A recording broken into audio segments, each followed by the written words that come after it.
chairs or space with tables and chairs. And one of the things that we would have to do to make this, to really maximize the flexibility of this space, to flatten that floor. Right now it's a dish, it's a concave dish. And we really want to keep this all on the same level, one level, so it's as usable as possible.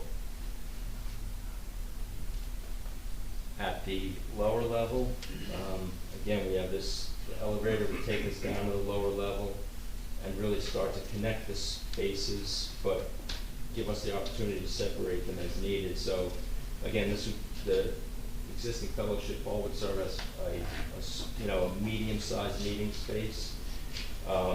This would be we call it an indoor bar, it would be an activity center. We haven't defined it as a basketball court or for any other use other than a space for activity. I think those things can be fleshed out later, but we went back and forth on what this space would be like, what this building would be like without that space, and it's a valuable space. We again, because I think it creates opportunities that without it, we would miss as a destination in town. The kitchen would be a full-service kitchen. Again, something we talked about at length with the programming committee, just enabling us to do a lot more in here, rather than it just be a warming kitchen, but being able to prepare food. Maybe it becomes a learning environment for cooking, but at the same time we could accommodate the various functions that would occur here. And then, having a small, pantries and cafes in areas that could probably be manned and operated by vendors here in town. It'd be a really nice opportunity to bring, again, the borough into the building. Upper level, again, we have the connecting stair or the elevator that takes you up to the upper level. We have a restroom up here. And this space, which is a smaller space, could, again, be a very flexible space, a meeting room, a small child care space. It could be a flex space for professionals. I think at the end of the day, this really comes down to how we outfit it with technology and Wi-Fi and again, built-ins and millwork, casework, desks, tables. So this is really, again, an option that really allows us to do a few things. We are trying to maximize the outdoor space to not only create circulation and accessibility to the building, but bring the community center in small portions outdoors. Again, very important to the group that we met with.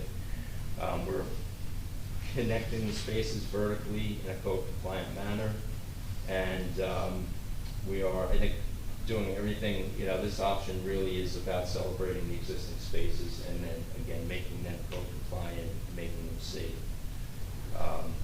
So this is option one.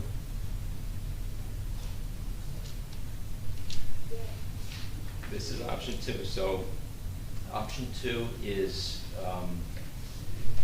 I would say that so everyone's clear on it, the best way to describe this option is it has a toned down Madison Avenue development where access is really gained to the activity space from the street, but we leave this as existing green space and maintain some of the entrance that is here. The existing steps as they live today need repair, which we can certainly repair, but in their current configuration wouldn't be code compliant just based on the height of the stairs, the width of the stairs, things like that. But we envision it as a kind of a great outdoor seating space, so we would make it safe and restore it, make sure it is sustained with repairs, and then kind of celebrate this corner stair, which is beautiful as an outdoor space. The larger outdoor space in this option occurs on the east side of the building, where we this option proposes to remove the rectory building and take advantage of that property, create an outdoor space, create additional access over here, and in this option, we're actually pulling the elevator out of the footprint of the building. So we're picking up a little bit of square footage within the building by adding about a 400 square foot footprint on the outside of the building. So this, again, brings you into a vestibule, circulating stair. We have a warming pantry here, restrooms, and then coat space, and then access to the overflow sanctuary, the sanctuary space itself. And then in this option, within the gymnasium, we're proposing a raised walking track. So from this elevation, you can walk into the activity space and right onto a walking track, which will be part of the sanctuary level of the building. So this space is a little different in this option. And again, what we're saving from this first scheme is this piece of the entryway into the activity center over here, but this would all stay as green space in this option. At the lower level, we are actually, in this option, proposing to centralize the kitchen so that it's really a little more accessible to the activity space, this meeting space, and really gives you direct access to the upper level so that food can be prepared and moved around the space as I think as simple a manner as possible without having to travel too far with food. Again, a lot of table and chair storage down here. We have office space, kind of flex space, conference room space at this level. And again, in this option, we kind of restore the stage that's actually existing today. So in the first option for the gymnasium, the activity space, we removed the stage. In this option, we're proposing that the stage go back. Again, just to I think it makes that space a little more flexible. You could always bring a stage in if you felt that was something that was needed, but again, this one shows one built in. Upper level here, again, the elevator takes you up, main stair, and this option has a roof terrace on top of the gym roof. So this is, again, another outdoor space, which was very important to the group. And we see anything going on out there, from social gathering to exercise to meditation to just small groups getting together and meeting. But again, just taking up advantage of the space that exists up there to create something a little bit different in this option. And then this option here has, again, a true, we call it kind of a kid zone up here, which has a lot of nice adjacencies. In the existing church, there is a very small stair that just kind of winds down, brings you down to a lower level. In this option, we would leave that stair in, would connect this kid zone down to this activity area, this gymnasium space. We just kind of refer to it as a secret stair. It's kind of a fun, small, I wanted it to be a sliding board, but they said no. So that's really option two. Again, a lot more outdoor space and a more elaborate plan for the existing gymnasium. And then our third option, really the biggest difference between this option and the others is we're pulling more space out of the interior, which is core space. Restrooms, vestibule, the elevator are all about an 800 square foot addition to the corner of the building. And what it does, it affords us a kind of a more formal entrance into the building at this side, where you really enter here into a reception area with a warming pantry, a kind of a formal coats area, and it's a little more reminiscent of a place where you would have larger receptions and events that cater to larger groups of people and help organize the chaos that goes along with that. But at the same time, it also it works very well to kind of organize the spaces, and I think allows you the opportunity to, when you look at the lower level, again, where we're showing a nice connection between a kitchen space, cafe space, and access to the upper level. That connection becomes very important because it allows you to, again, if you are having a party here or a small graduation or something, allows you to bring food up and down, organize it here and here before you bring it out. And also organize guests. It's almost like an anti-space here where when people come through the building, they can either be, received in on a special event and sent downstairs or upstairs or over to the sanctuary space. The spaces below, again, it's another variation at the gym space or the activity center. It's another variation on what could be done here.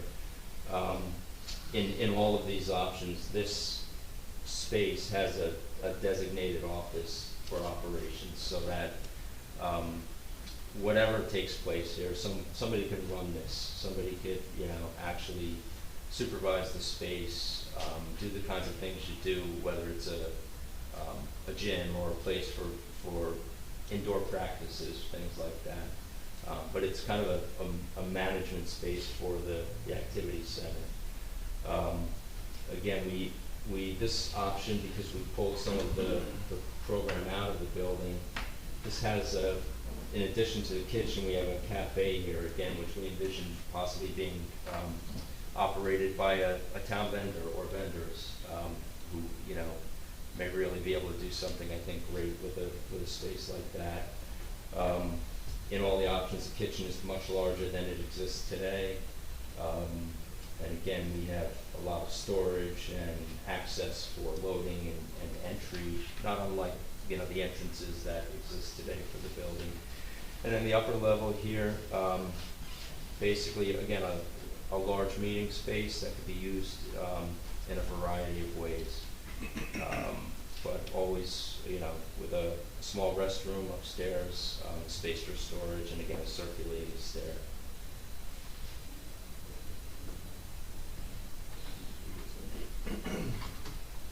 So those are the options that we've prepared for the group. Did I miss anything? The only thing that I wanted to point out that we discussed was that because of the way these options were put together, if there are components of, say, option 1 that are really appealing, but you don't see in option 2 or 3, there is a way for us to sort of enmesh those varying options, because the biggest spaces, the meeting spaces are, they are what they are. We're not really messing with them too much because they're great spaces. But if it's more appealing to have, the cafe and the snack bar, great. If you'd rather just have one, but you like the outdoor option where, you see Madison a little more developed, you have that option available to you as well. So there's that interchangeability with these. Yeah, so we, when we were reviewing this ourselves, we said, yeah, we have 3 options, but we really probably have about 9 or 10 options within the 3 options. So that was the only other. Thanks. That's a great point. I wanted to start with that before I showed these options. Is there a rendering of option 2 like what you're showing here of option 1?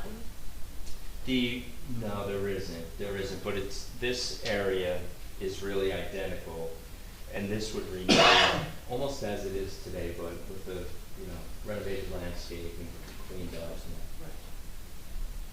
Yeah. So now, if people have questions, so as I said earlier, Monday we're going to have a couple 2-3 hour session of renderings on the wall, questions, updates, input from people, and then Tuesday we've got to decide kind of what the option is. Is it 1, 2, 3 or 1A, 1B, 1C?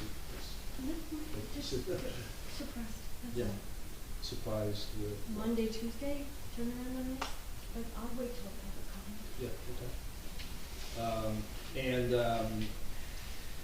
So we'll be but Clearly, we have a few minutes, you know, we have 15 minutes or so if people want to ask questions or make comments. Yes. Hi, Linda W. from 312 Privilege. I thought that the rectory was always going to be knocked down and that was going to provide parking, 35, wasn't it 35 spaces?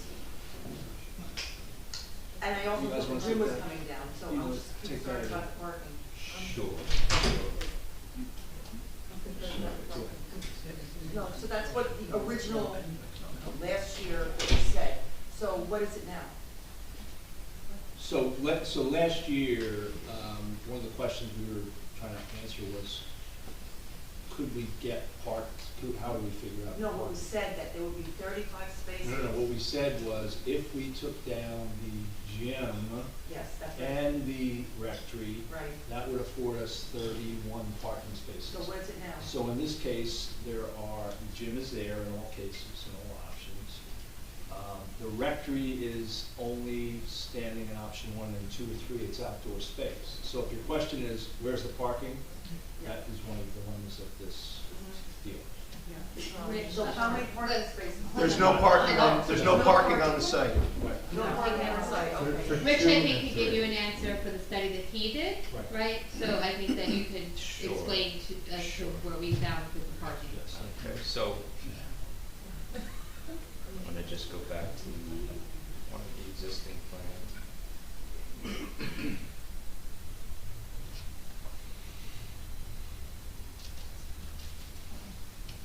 It's there. It's somewhere, don't worry, I'll get it. All the way back. That's it. So, we looked at the site, we did a study where we stripped the site of the rectory and the gymnasium, and a couple of things, we looked at the parking scenario, we were unable to safely get 35 spaces, even a fraction of that. The other thing that came up that we probably discussed at 4 of the 5 meetings with the committee that we met with was, given the fact that this functioned for years as a church without parking on site, we talked a lot about the sacrifices that would have to be made to get parking on the site, and whether or not it was really worth it to, you know, what was the trade-off between losing this space, gathering some spots on the site, and kind of weighing the value of whether you're parking here or parking parallel on the street. The other thing was, a lot of discussion was had about the neighboring properties and whether they wanted to be kind of now surrounded by roadway parking and cars and the things that go on in parking lots, versus having the existing building remain. And again, we went round and round on this, and ultimately, the group that we met with felt that given the limited amount of parking that we would get on the site, the gymnastics you'd have to go through to actually park and safely turn around, and then the trade-offs of losing this space and losing really pretty valuable outdoor space, again, knowing that we need some space on the ground for mechanical equipment. The decision, again, as it was related to these schemes, was to not include parking with these schemes. But we didn't make that decision in a vacuum. That we spent hours talking about parking, talking about use, talking about the walkability of Bradley Beach. I think at least 2 or 3 of our committee members would walk to the, and they, you know, did not live on the range. But a lot of discussion went into parking versus building and retaining it. So. Does that answer your question then? No. Well, it answers the question that there is no parking. Yes, Yeah. that is. Okay, I am wondering, hold on, I'm not in control of the meeting. I can call on people if you like, Mayor, but, if anyone speaks, please speak loud enough to give your name and address, so that we the clerk can talk about it. Who do you want to? Yeah, good. Go ahead. No, actually a little bit. Name and address. And name and address. Yeah, please. My name is Lauren Egbert. I live at 404.5 Brindley Avenue. I'm actually probably not going to be as eloquent as I would like tonight because I started to develop a very uncomfortable feeling from the beginning of the meeting with the suggestion that there was going to be one town hall meeting next week, which would be on what day? On Monday, which is, I don't see how to get adequate notice out to this town for a meeting on Monday to have, this is not even a week away. We already have. There's a legal, We already have. I would, Mr. Mayor, with all due respect, I would like to be able to elaborate on what I'm saying without being interrupted. Okay, this has gone on for 2 solid years. I remember the energy and the good feeling in this room when the discussion was, should we buy this church? And there was a community that was excited, and they wanted to work together, and they wanted to give their input, and they wanted to give their time, and they wanted to give materials. And now, we're looking at 2 solid years later, depending on how you count them, 3, 4, is it 4, is it more? Committees that have met with no meeting, no minutes at all provided to, no explanation, no minutes, no access provided to the public of Bradley Beach. This is a historic treasure from 1900 around which our town was built. This belongs to all the people of Bradley Beach, including people that can't get babysitters for Monday. And then they give their input, and as opposed to having any presentation about their input, the next step is going to be for some decisions to be made the very next day. Now, these beautiful people who have done such hard work in creating various options for a beautiful space have only had the benefit of extended talks with 5 citizens from our town. I'm not sure, and they talk about energetic meetings with the community. That is exactly what I would like to see happen, is energetic meetings with the community where we can talk about what we want for this space. 5 citizens are going to have the biggest influence about even whether there's 10 parking spaces. 5 citizens, this is a very, very great concern to me. This meeting was announced last week. The meeting for next week is announced this week. We're talking about one town hall. You know, I looked for the walkthrough through the church. I had to call people up to ask where to find it. Now, it was on the website, under Borough, at the end, under projects, and it was the only thing under projects. Why not front page? This is a huge decision for our town. And again, you know, I would like to discuss too, you know, the idea of restoration versus renovation, what historic elements can be kept legally, including a fabulously engineered floor that's concave, which I imagine had something to do with all that hard pine in that building and the sound that the music made in that building. It turns that room into an instrument. We have a lot to talk about, and I would like the town to have time to meaningfully participate. Thank you. Thank you. Yeah. Go to Please. Well, you can stand up. It's better. Yeah. Go ahead. Recording. Tom Gavin, 414 4th Avenue. What if all the spaces were theoretically occupied and functioning? What's the count of people that would be allowed in the building? The way we reviewed it was with tables and chairs, not standing room. And ultimately, I think if all spaces were occupied at the same time, Jamie, we were probably in the, you know, between 100 and 150 max. I know what you said, I'm sorry. 150. About 150 150. max. So we based a lot of the code-related issues on that, where you have to max out a space. Got it. And when you calculate parking and you're figuring vehicle space, you calculate at 1.75, 2.35 people per vehicle? If you assume that goes to Spaces Drive. We would. I'm picturing a rainy night for basketball or something silly like that. But Roughly, you that's- figure 2 people per vehicle or a little less? Yeah, it's always somewhere between 1 and 2 So people, depending on, depending on each use group, there's a count. So theoretically, you could be looking at 40 vehicles, 45 vehicles. Yeah, I mean, I'd imagine at one point in time, if somebody was married here and they had 200 people here, you may have had, probably 100 vehicles. If they came by horse, then it was easier. I don't know. No. Yeah, That's good. 2009. That was my question, thank you. Sure. Yep, in the back. Hi, Victoria Lady. Hey, Victoria, could you come up? Sorry.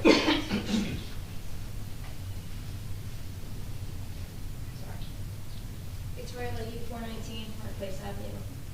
To the parking component, we talked about, this church has been dormant for quite some time, so Bradley Beach is much more crowded now than it was then. It's bustling. So parking is an issue, and on a night like tonight, if I was dropping off my kid, I'd want to do it in a parking lot, not a block away. Just saying about that. The kitchen part of it, though, I'm assuming that Meals on Wheels would be based out of here, that you would use this kitchen for delivery for town, for Meals on Wheels delivery. So my question is to consider the access for the people who deliver Meals on Wheels in town, that the kitchen is accessible. Also, parking should be accessible because they're feeding your people in the community. And I'm saying this because my mother once delivered Meals on Wheels in town, to make it as easy as possible. So imagine they're holding these bags of food. Where are they parking? How quickly and easily are they getting in and out of the kitchen to do such thing? Just saying, I'm thinking big picture down the line. But if you have a rec center, a parking lot would be really, really nice. Just saying. Thank you. Thank you. Yeah.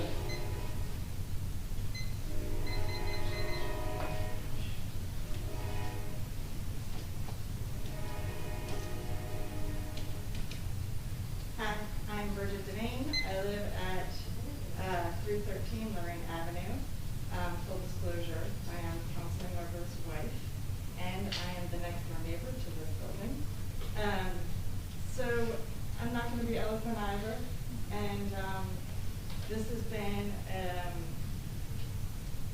I've lived here for 16 years next to this building, so I have lived next door when this church was functioning. And, obviously parking is always an issue, right? Anybody on Main Street knows that parking is an issue. If you live in the 600 block, it's a problem in this town. And when there were events,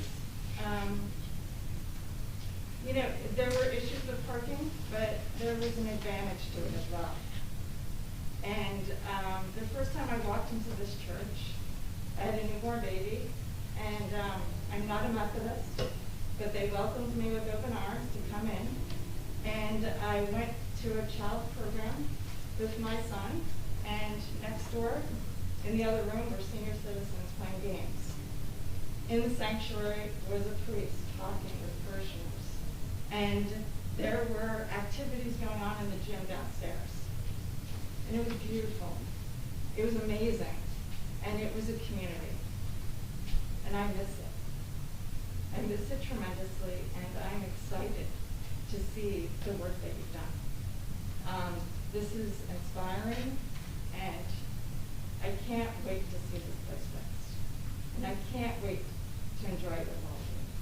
Thank you. Yep. I'll get you those. Okay, Julie Nutitis, 605 Newark Avenue. I think you guys did a wonderful job and everything, and what I'd like to know is, like, because of the fact we're building this community center, yes, it will be populated.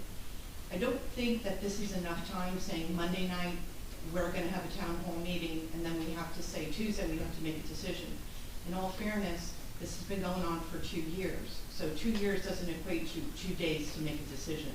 That's not fair to the public, and this is like a multi-million-dollar project. And I think, everybody will have, pros and cons to this. So my whole thing is, let's not scare people on parking, because I think there's a little bit of a scare tactic going on here. And I get it. I live on one of the most congested streets, so I know all about parking, and have issues there too. But is there going to be a trade-off? Have we thought about, well, if we're gonna use this as a community center, Piazzi Center, does that get knocked down? Do we have parking there? Can we have shuttles that go back and forth? What is the big picture? Let's not do what Bradley Beach has done all the time, put a Band-Aid on a wound. Let's have a big strategy to understand if there are gonna be events, or if there's weddings or events, can you park somewhere else? Can there be shuttles? So let's have a big picture. And Mr. Mayor, I implore you, and please listen to the residents. We've been asking for a lot of information about this for a long time. 2 days does not give us time to make an ample and a fundamental and a very strategic decision on this matter. This is a huge endeavor for us, and it should be something wonderful. So millions of dollars are at stake here, and also let's not pit residents against one another either. So please, let's take our time with this. And I think it's great to have a town hall meeting. Let's get ideas and focus, but then let's have another one. One night is not enough. Thank you. Mr. Mayor, this young lady's had her hand up. Hold on. I'm Caroline Osterman. I live at 402 Brindley Avenue. The one thing I did want to suggest when it came to the parking, because it literally just occurred to me in the last 10 minutes, was, is there any propositions to have bicycle parking on premises, or at least a rack where you can lock your bike up? Because if you get people on bikes, it does take some of those cars away. Yeah, there would be space to do something like that. Good point. That was largely discussed with the program. Yeah, yeah. Yeah.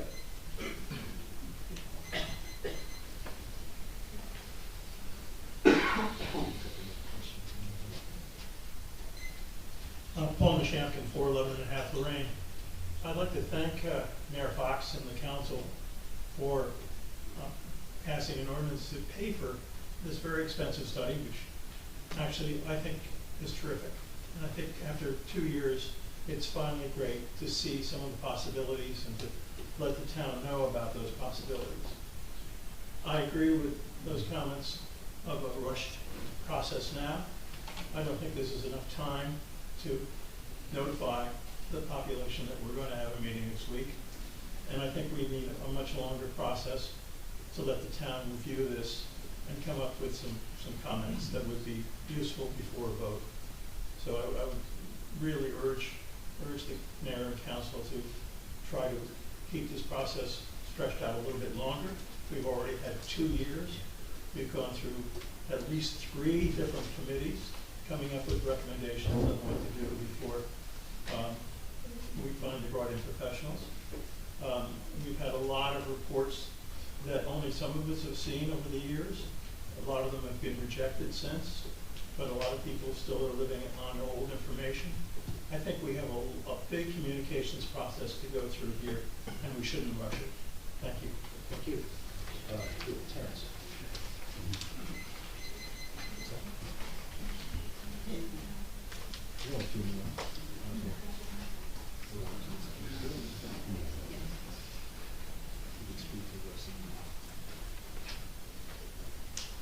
We're running over a little bit, but we'll get that. Terrence Wright, 406 Madison Avenue. In full disclosure, 2 years ago, I voted yes to buy the church on that list of names that came around. It was about 600 names. And at that time, as one of the residents stated, I was very excited and energized about keeping this wonderful building. It was, you know, kind of an epic building for Bradley Beach, and being a church, all the good reasons to keep it. But I guess standing here tonight, as everyone stated, 2 years have gone by, and we're just wonderful design, wonderful presentation. It took 2 years to get to here, and I don't know what cost it took so far to buy it and do renovation, engineering studies, etc. But I guess my biggest concern now, seeing as the taxes in this town are going up, at least for me personally, dramatically every year, and God knows what the taxes would be if and when we really spend some big money on this church. My question is this: does anyone have an idea within the closest million or 2 million of what this is going to cost? Yeah, No, good we question. don't. Because I've heard numbers from builders in town who are experts. No, so I can take that question. There's 3 elements of cost that we have to calculate. The structural, how do we get the building to a safe place, the structural analysis, which we've done that and taken the first pass, and we've got a range on that. The second is the architectural transformation, and that is the estimated once we come down with that option. And the third is something called an MEP package. Mechanical, electrical, all that good stuff. That would be delivered in the next phase, which is in the April timeframe, once we give. So the timeframe on, this thing about rushing in time, what we're trying to understand is how big that pot is. And that's what's concerning me, how big. And we don't know. We I've just heard we numbers really from 3 million to 5 million to 10 million. we really couldn't estimate it. We really couldn't. And I guess my bottom line is, if this is a $10 million project, we should sell the church tomorrow. So, sir, so just so you know, that's why we're gonna present these different options, because it's the only way to build the proper spec for the building, Right. to know how you want it to be, and then that will come. There is a number attached to making the building, Safe. safe. There's some safeguards that we have to do to protect our asset, right? It's our responsibility to make sure that we're protecting our asset. So that's something that will come first and foremost. And the other thing that hasn't been really talked about that bothers me also, I understand all these wonderful rooms and playgrounds and gymnasiums, but we have a rec center, we have the Carmen Biasi Center, and we have a school that has a beautiful stage. Understood. So we've got 3 areas that are existing, Yes. and now we're going to overlap this into it. It's almost like we just, redundancy in space that we already have. Yeah, we've discussed that as well, so an asset inventory would need to be taken, and we would have to do an analysis on what stays, what goes, because it obviously doesn't make sense if the borough owns so many different properties in town, with having the same function at multiple Right, places. exactly. Understood, and that's all taken into Right. And the final point is, I would say, from a personal standpoint, if we get into the high millions to do this job at the final number, I think that the best we could do with the town is have a referendum on whether we should go forward. I believe that the mayor and council also agrees with you with that, when it comes to a certain threshold, which we haven't discussed. Actually, what that threshold is we do believe that this should be a referendum that goes before the public and it gets voted on. I'm very happy here. Thank you for your time. There's something back there. Oh, Oh, I I'm sorry, can't you see it. moved. Yeah, there's, this is, Just getting ready. Okay.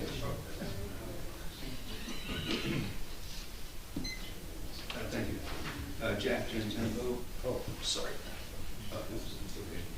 103 49. When this township purchased this church a couple of years ago, it was called a jewel. It's still a jewel. And tonight, after this presentation, it's if you ever seen the movie The Titanic, it's the heart of the ocean, that thing that she threw away. It has such possibilities, and I like the way you demonstrate it. In 1900, 122 years ago, this church was constructed. There were, when the chimes were put in, 100 kids were let out of school, 2 by 2, out to the outside, and they were the first people who pulled who made the first ring on those chimes. It was constructed a couple of days prior. It was lifted a couple of days prior, 1,300 pounds by Mr. Taylor, the contractor. I mean, there's so much history in this thing. And Bradley will not have to take a second place to anybody as a historic monument or edifice. We don't have to take a second place to Avon or to Ocean Grove. This is it's just like I said before, it was a jewel then. To me, it's even more of a jewel now. Thank you.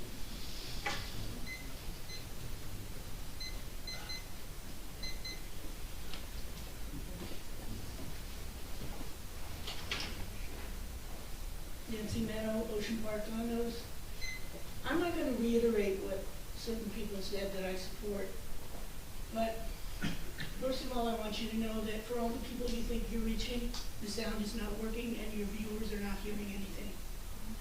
So you lost a whole part of your audience, and I'm sorry for that, because you obviously done some detailed work.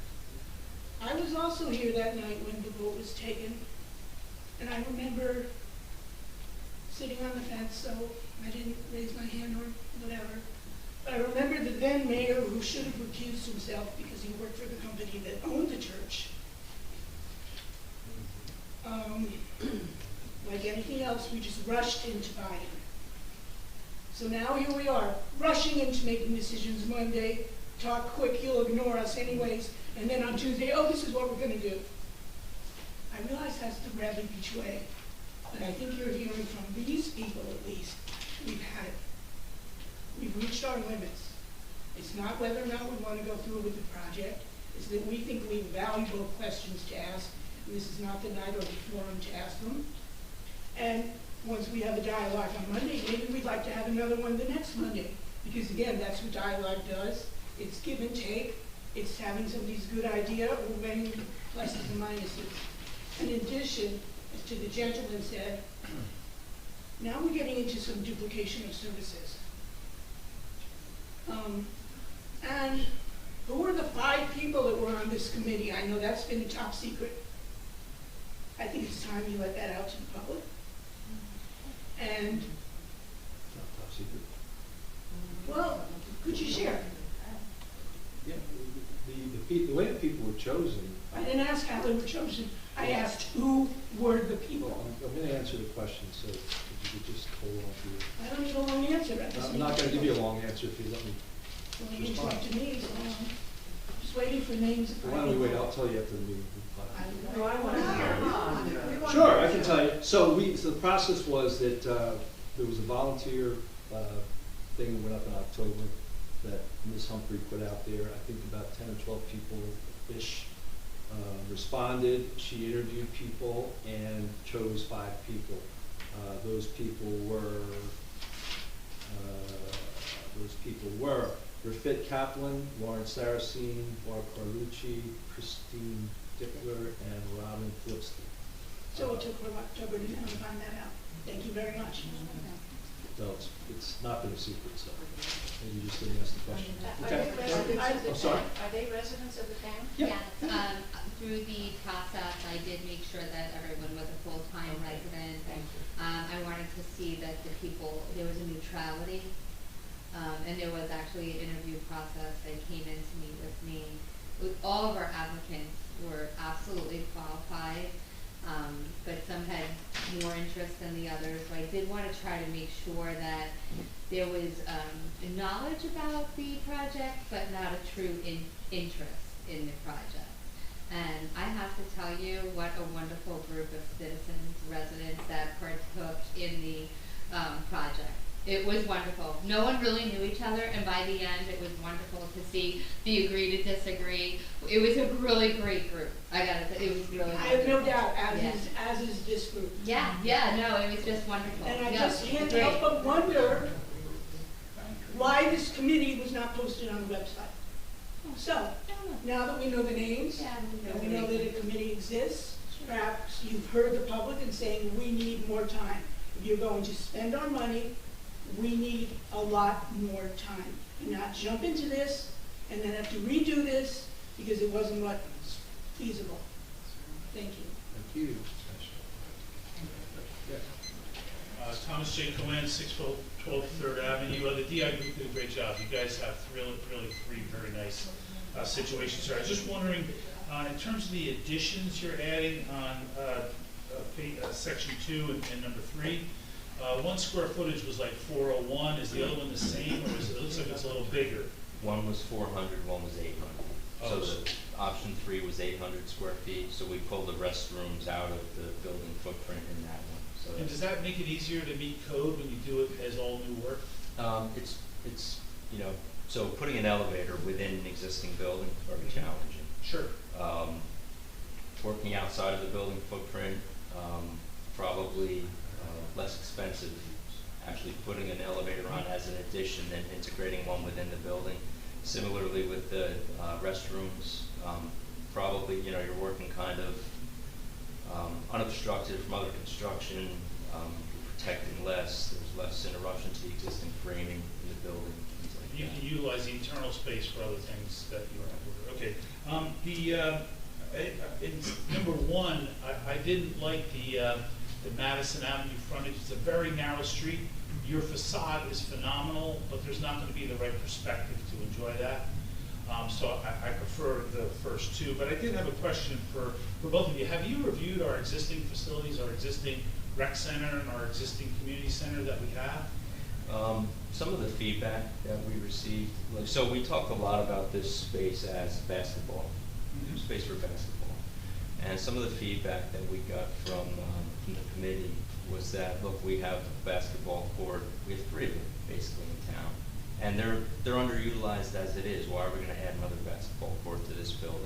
We'd rather this be a more flexible space, a space that, you know, we have an option here where we're showing a rock climbing wall within the space. We have an option where there's really just the walking track. But, you know, it could be a space for dance. It could be, we want to make these spaces as flexible as possible.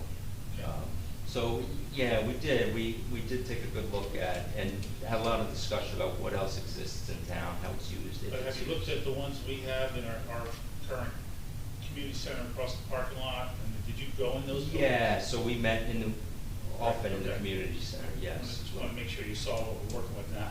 Yeah, no, we did. I did have one more question. You know, being that this is a public assembly building, do you get any relief from the renovation subcode when you're working on a century? Definitely. Okay. Definitely. Great. Yeah. Thanks so much. Thank you. Yep. Why don't we wrap up after that, because we are kind of running. That's right. Save the last for best. Best for last. That's for last. That's for last. My name is Bob Tarantino. I live at 401 Ocean Park Avenue. I just want to make a couple of brief statements and then ask a question. I think you guys did a tremendous job. I've been involved in this from the beginning. I've been looking forward to seeing something, and I'm amazed. I think somebody said, I think it was Jack, said, this is a jewel. Nobody is going to be able to say Bradley Beach doesn't have a great space to use. My question is, I know there's been talk about selling other properties potentially. Would, if we do that, some of that money potentially go to fund this? I know you can't answer directly, but is it a possibility? We would have to do a full analysis, Yeah. right? Because even if, like we talked about raising the building next door, well, then I doubt just displace 2 departments within the borough, 3 actually, and I need to house them. So it would just be a complete. But there's also talk, I think, about selling everything, right? Property. Yeah, so. Well, no, actually, no, the borough has not So spoken that's- about so selling it. There was something presented to us, but no, we have not had discussion or agreement on doing any such thing. So back to the process, these folks in T&M are gonna come back sometime in April and say, this is it, this is the cost, here's all these costs. That's really when a lot of work begins, to your point. We've gotta look at trade-offs in the community, we've gotta look at funding, we've gotta look at all those things. So it's just not, here's the answer, what do you think? It's gonna be, Yeah, it's no, gonna I be a understand lot that. of analysis. And I would echo the sentiment by others to say that maybe there should be a little bit more time. And is it possible, is it legal, that just besides putting the notices just in the newspaper, is it possible to put it on the various websites around town, like Nextdoor and Facebook page, so that nobody's going to look at the Asbury Park Press to see that there's a meeting? So the proper way for us to do it as the borough is that we put it on our site. If another site shares it, that's always a possibility, but you would use the borough site. Okay, but if any one of us shares it, that's It's not shareable, yeah. Okay, all right. Thank you. There's Borough Bradley Beach Facebook page and there's a website. Right. Okay. We appreciate everybody's input. I hope you, I'd like to give these guys a round of applause, please.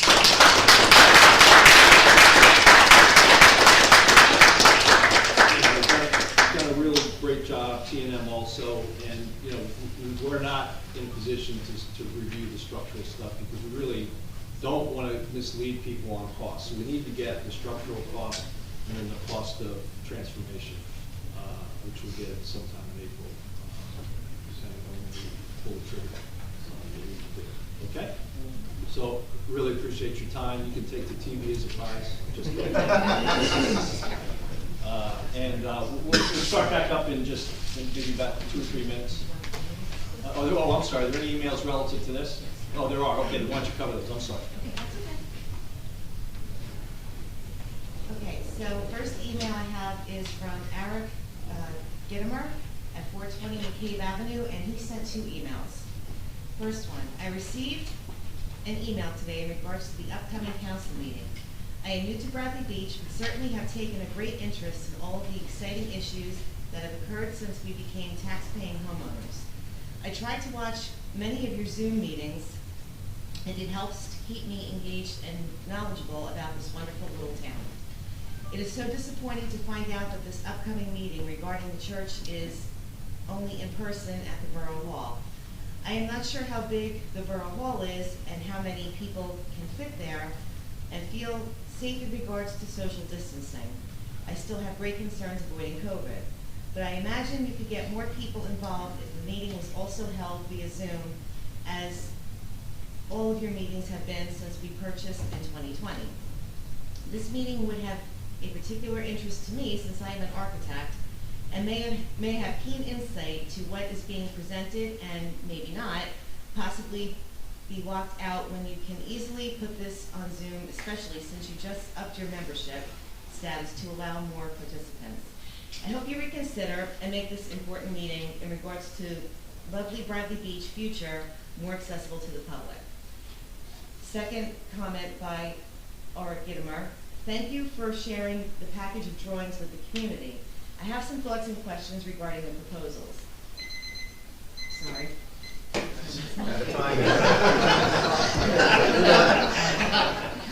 How's it feel? You have great overall looking options.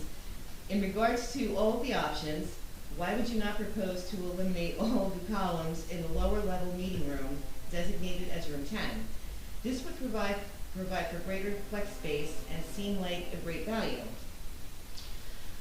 Option 1 looks like the more ideal plan in terms of accessibility and interesting landscaping. But why did you create a crossover effect on the west side, Madison Avenue?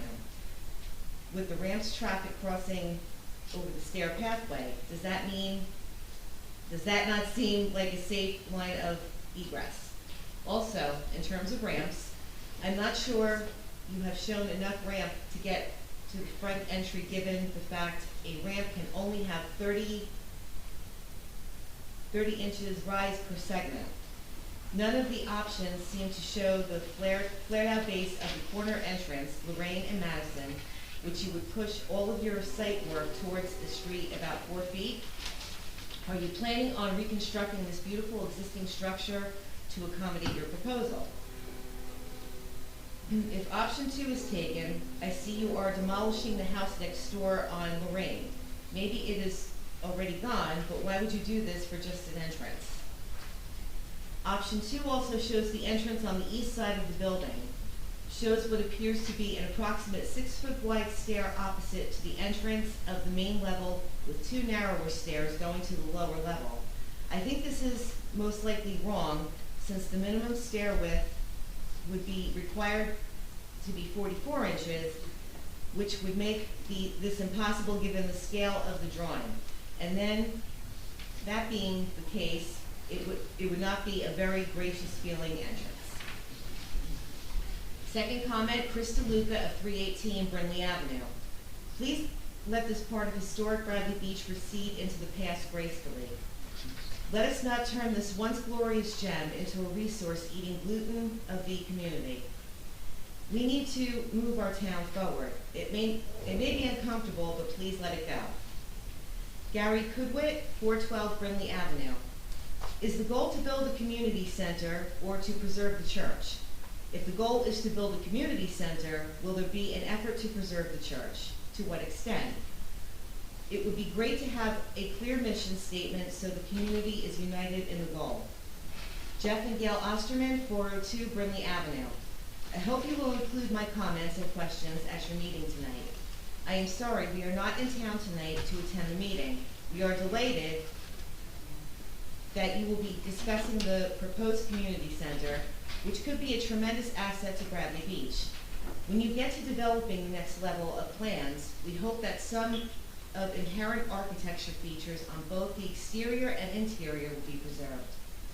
We would be happy to volunteer for any communities that will be working on this important project.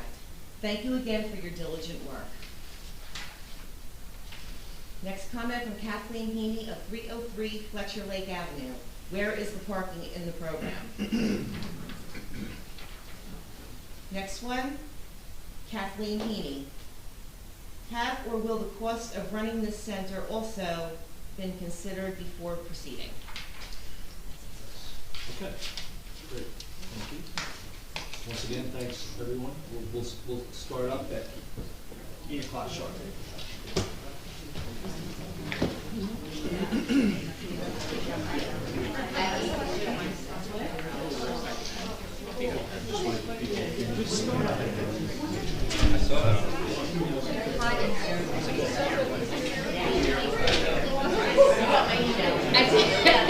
I walked out.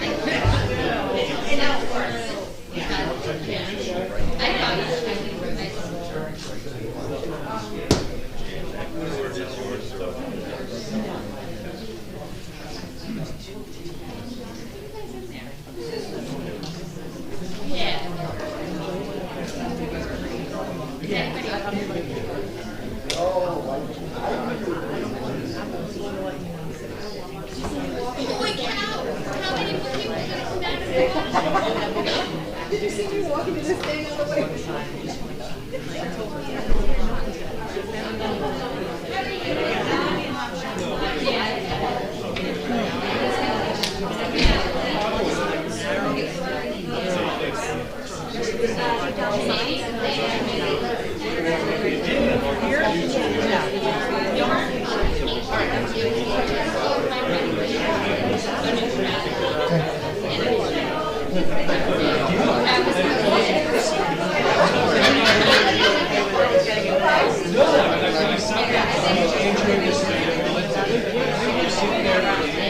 And then I'm like, all right, I gotta go back tomorrow. They're still talking about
don't think that's a reason on there.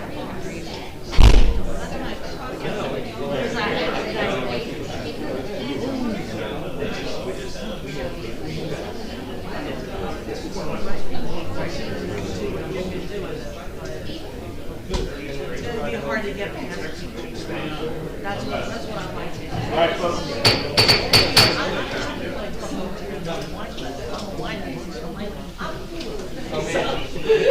Bye, guys.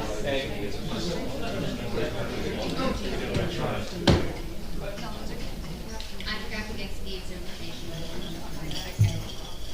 Yes, the second workshop item will not take as long as the first, nor probably will generate the questions. The second workshop item is to just get on the table for, so we want to get into ordinance introduction the March 8th meeting. The IPMC maintenance code, we want to update into a more current format. So I'll let Kim Humphrey just talk to this for a few minutes. I don't think it'll take more than It's a few not going to minutes. take long at all. I just want to make sure that we discuss it in public because we're trying to make practice of any ordinances that we introduce. We do a workshop before we introduce it. There's really just not a lot of wiggle room with this, right? It's almost like our salary ordinance that we updated. It's just telling the world what our rules are. Right now, we're on a 2008 International Maintenance Code compliance book. We're a little bit past 2008, so I'd like to bring us up to a little bit more current code, which is 2018. Why go 2018? Because it's been tested out, right? It's been used. Surrounding towns have adopted it and they're utilizing it. Our construction official is familiar with it. They're working with it right now. We get to know it. We learn it, we live it, and in the process of us adopting the 2018, our workers become familiar with it, which they've actually been going over recently and currently, and we will then move into the 2021 or 22, probably next year, probably the 21. And we'll continue to update as it gets updated in the world, and we will be up to date with everything. That's really the bottom line with it. There's really nothing else to say, except we just want to make sure everything's up to date here. Right, and we would bring that to ordinance introduction. Yes, and luckily Greg has it 2018 code, shared it with us so that we can review it. And he also is preparing the ordinance that is getting ready for introduction. Yep. So that's it. So, if there's no questions, does anybody have any questions that they want to, or comments? I guess question and comment. Kim, just again for the public's benefit, when we get to that ordinance introduction, we're basically talking about striking the earlier date and putting it this date. And that's largely the extent That's of just about it. the change. You got it. Okay, if yeah, I got something on this. Yep. Looking for the paperwork, because I have it if you want it. so refer us to, it's not in this, refer to our ordinance on Yeah. it. So we're gonna get our ordinance on that. Covers all sorts of stuff, property maintenance stuff, and whatever. One of the things I noticed is, it says the dumpsters must have coverage, unless it's an active work site. Something like that, right? Right. So what does that mean? What's active? An open permit that the work is being done. I can refer to the construction and code official to get the proper, thank you. Yeah, to get the proper terminology of what they consider an active site, because that should be an active site within a permit. So I asked this, if a dumpster shows up in the street, work happens on one day, the permit's open, which is open for like a year or something, right? Well, it depends when they close it out. All right, but I'm Can saying, be- no work could happen for 2 months and A, dumpster sitting in the street, and B. No, they have to re-up for the dumpster. Permit. So it's every 30 days. Okay, but the cover part of what concerns me not so much the dumpster in the street, so it's not, it could be. Well, that's part of it too. They have to maintain it, they have to cover it. It has to be covered, and you can't have it the debris flying all around, heavy winds, things like that. Which is, that's my question, what's active? So, I mean, they fill it up on Monday, nobody comes back for 2 weeks, it's still uncovered. Is it still an active work site because, right, so that, okay. I know where you're getting at, but it's like, yeah. Okay. Got it, thanks. You got it.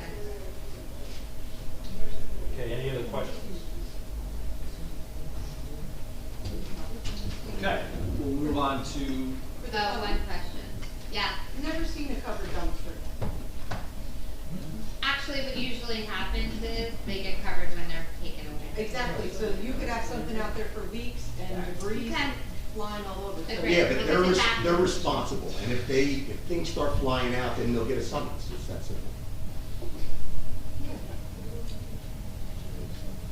Mr. Gunn. yeah, Doesn't the covered dumpster, I read this once in Shrewsbury as they were adjusting their year, dumpsters also apply to business dumpsters. Business dumpsters So that they're are saying, out. you know, food sources and such have to be They covered. must be covered. My understanding from the Shrewsbury discussion was if you had an active permit on a dumpster at a worksite, as I do at 414 Fourth right now, that it would be covered if the workmen were not gonna be there for a period of days, and that was written into the ordinance.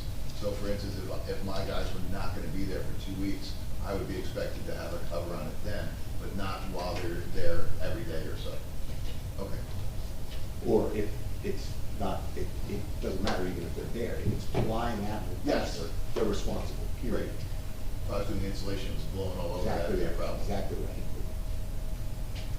okay. All right, we will move to the next agenda item, presentation and bids. We kind of had a presentation just now, but we worked into a workshop. We'll move, there are no presentations and bids besides that. Go to approval of the minutes. We have 3 approvals. The first is, I want to make a motion to approve the February 3rd, 2022 special meeting minutes for executive session. Do I have a second? Second. Mr. Benel? Yes. Mr. Gubatose? Yes. Mr. Sexsmith? Yes. Mr. Weber? Yes. Mayor Fox? Yes. I'd like to make a motion to approve the minutes of February 8th, 2022, the council business meeting minutes. Do I have a second? Second. Mr. Benel? Yes. Mr. Gubatose? Yes. Mr. Sexsmith? Yes. Mr. Weber? Yes. Mayor Fox? Yes. I'd like to make a motion to approve the February 8th, 2022 executive session minutes. Do I have a second? Second. Mr. Benel? I'm going to have to abstain because I was not present for the entire meeting. Mr. Gubatose? Yes. Mr. Sexsmith? Yes. Mr. Weber? Mayor Fox? Yes. Okay, agenda item number 8, public comments and questions on the 2/22/22 agenda.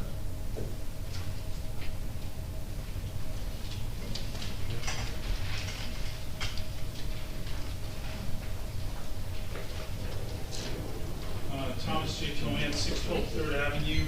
I had a question about the rejecting the bids. Are we doing a feasibility study on these future improvements to the sewer? I mean, wasn't that something that was talked about a year ago, and we were supposed to budget for that and figure out if there was a feasibility to sell the sewer instead of, rejecting these bids? Maybe the prices are too high. We really have to look at them. I can answer that. Sure. So, yeah, there was a discussion to have an analysis done by, it would be by an engineering firm and the auditor, or an auditor, an audit firm, to do a feasibility on, do we want to sell it, what program could we sell it under? And unfortunately, we did not get past the executive session, and now we have, so we can move forward with that. It was budgeted in the prior year budget, we will have to budget for it again this year. When you do take into consideration the infrastructure, this feasibility, like there's timelines. So as of this year, if we did any feasibility studies, it wouldn't even be, if we decided to do a referendum, it wouldn't make it to this year at this point anyhow. So we have to protect our asset. That being said, if there ever is a sale, the cost of that project would be rolled into the sale of the system, which is But just to have the done. information. Oh, absolutely, Yeah. yeah, agreed. So that will be budgeted for this year. That's in no relation to the rejection of the bids. The rejection of the bids were due to the fact that they came in higher. As we all know, that it's just the cost is up there right now, right? Sure. So they did come in higher than what we did an ordinance for. So we will re-scope the project to move some of the streets that are in the project now to move forward and rebid it. Okay, great. And then I was wondering, on this authorization to refund sewer service payment to 501 Park Place Avenue, I was just wondering, 501 Park Place Avenue is out of zoning compliance. They were denied by the zoning board. I mean, should we hold the money until they come in? I don't have a mechanism. Well, is there a mechanism for them to come to the zoning board and get the approvals that they were denied the first meeting? I'm not. No, they were rejected. Yeah, I know. So it's pending enforcement of the borough. So is the borough enforcing that? Yeah. Okay, great. And then, Mr. Cannon, my attorney did say we could speak about the agenda, and that's why I called your office. Thank you for. Did he email it? He emailed it to me, and I assume he emailed it to you, but I can show it to you. That's why I didn't call you back. I can show it to you after the meeting. You know, thank you for including the new resolution format. My only request is that you list the attendees at these meetings. I had to ask Mayor Fox at the last meeting. It just wastes time. Like if it's in there, then we kind of know who's in the background. I haven't had a chance to work on it. Okay. We've had a lot of meetings in a row. Yes. 3 and 13. Eric and I got the public notice is correct. We're working on that next. Thank you, sir. Okay, any other questions on the agenda?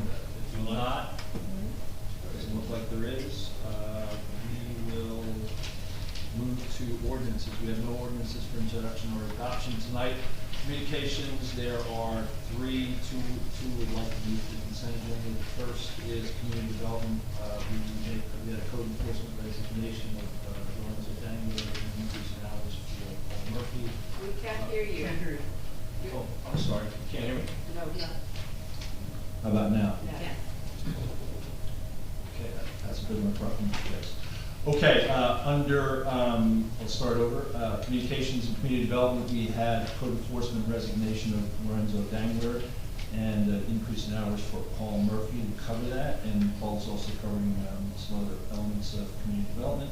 Memo, the second B is a memo for raffle license 2021-2 and 2022-3 on premise for Monmouth County USBC in March and April at 1217 Main Street. C is a request from the Clean Ocean Action Group to hold a 2022 beach sweep on Saturday, April 9th and Saturday, October 22nd from 9 to 12:30. I'd like to make a motion to move items B and C to the consent agenda. Sorry.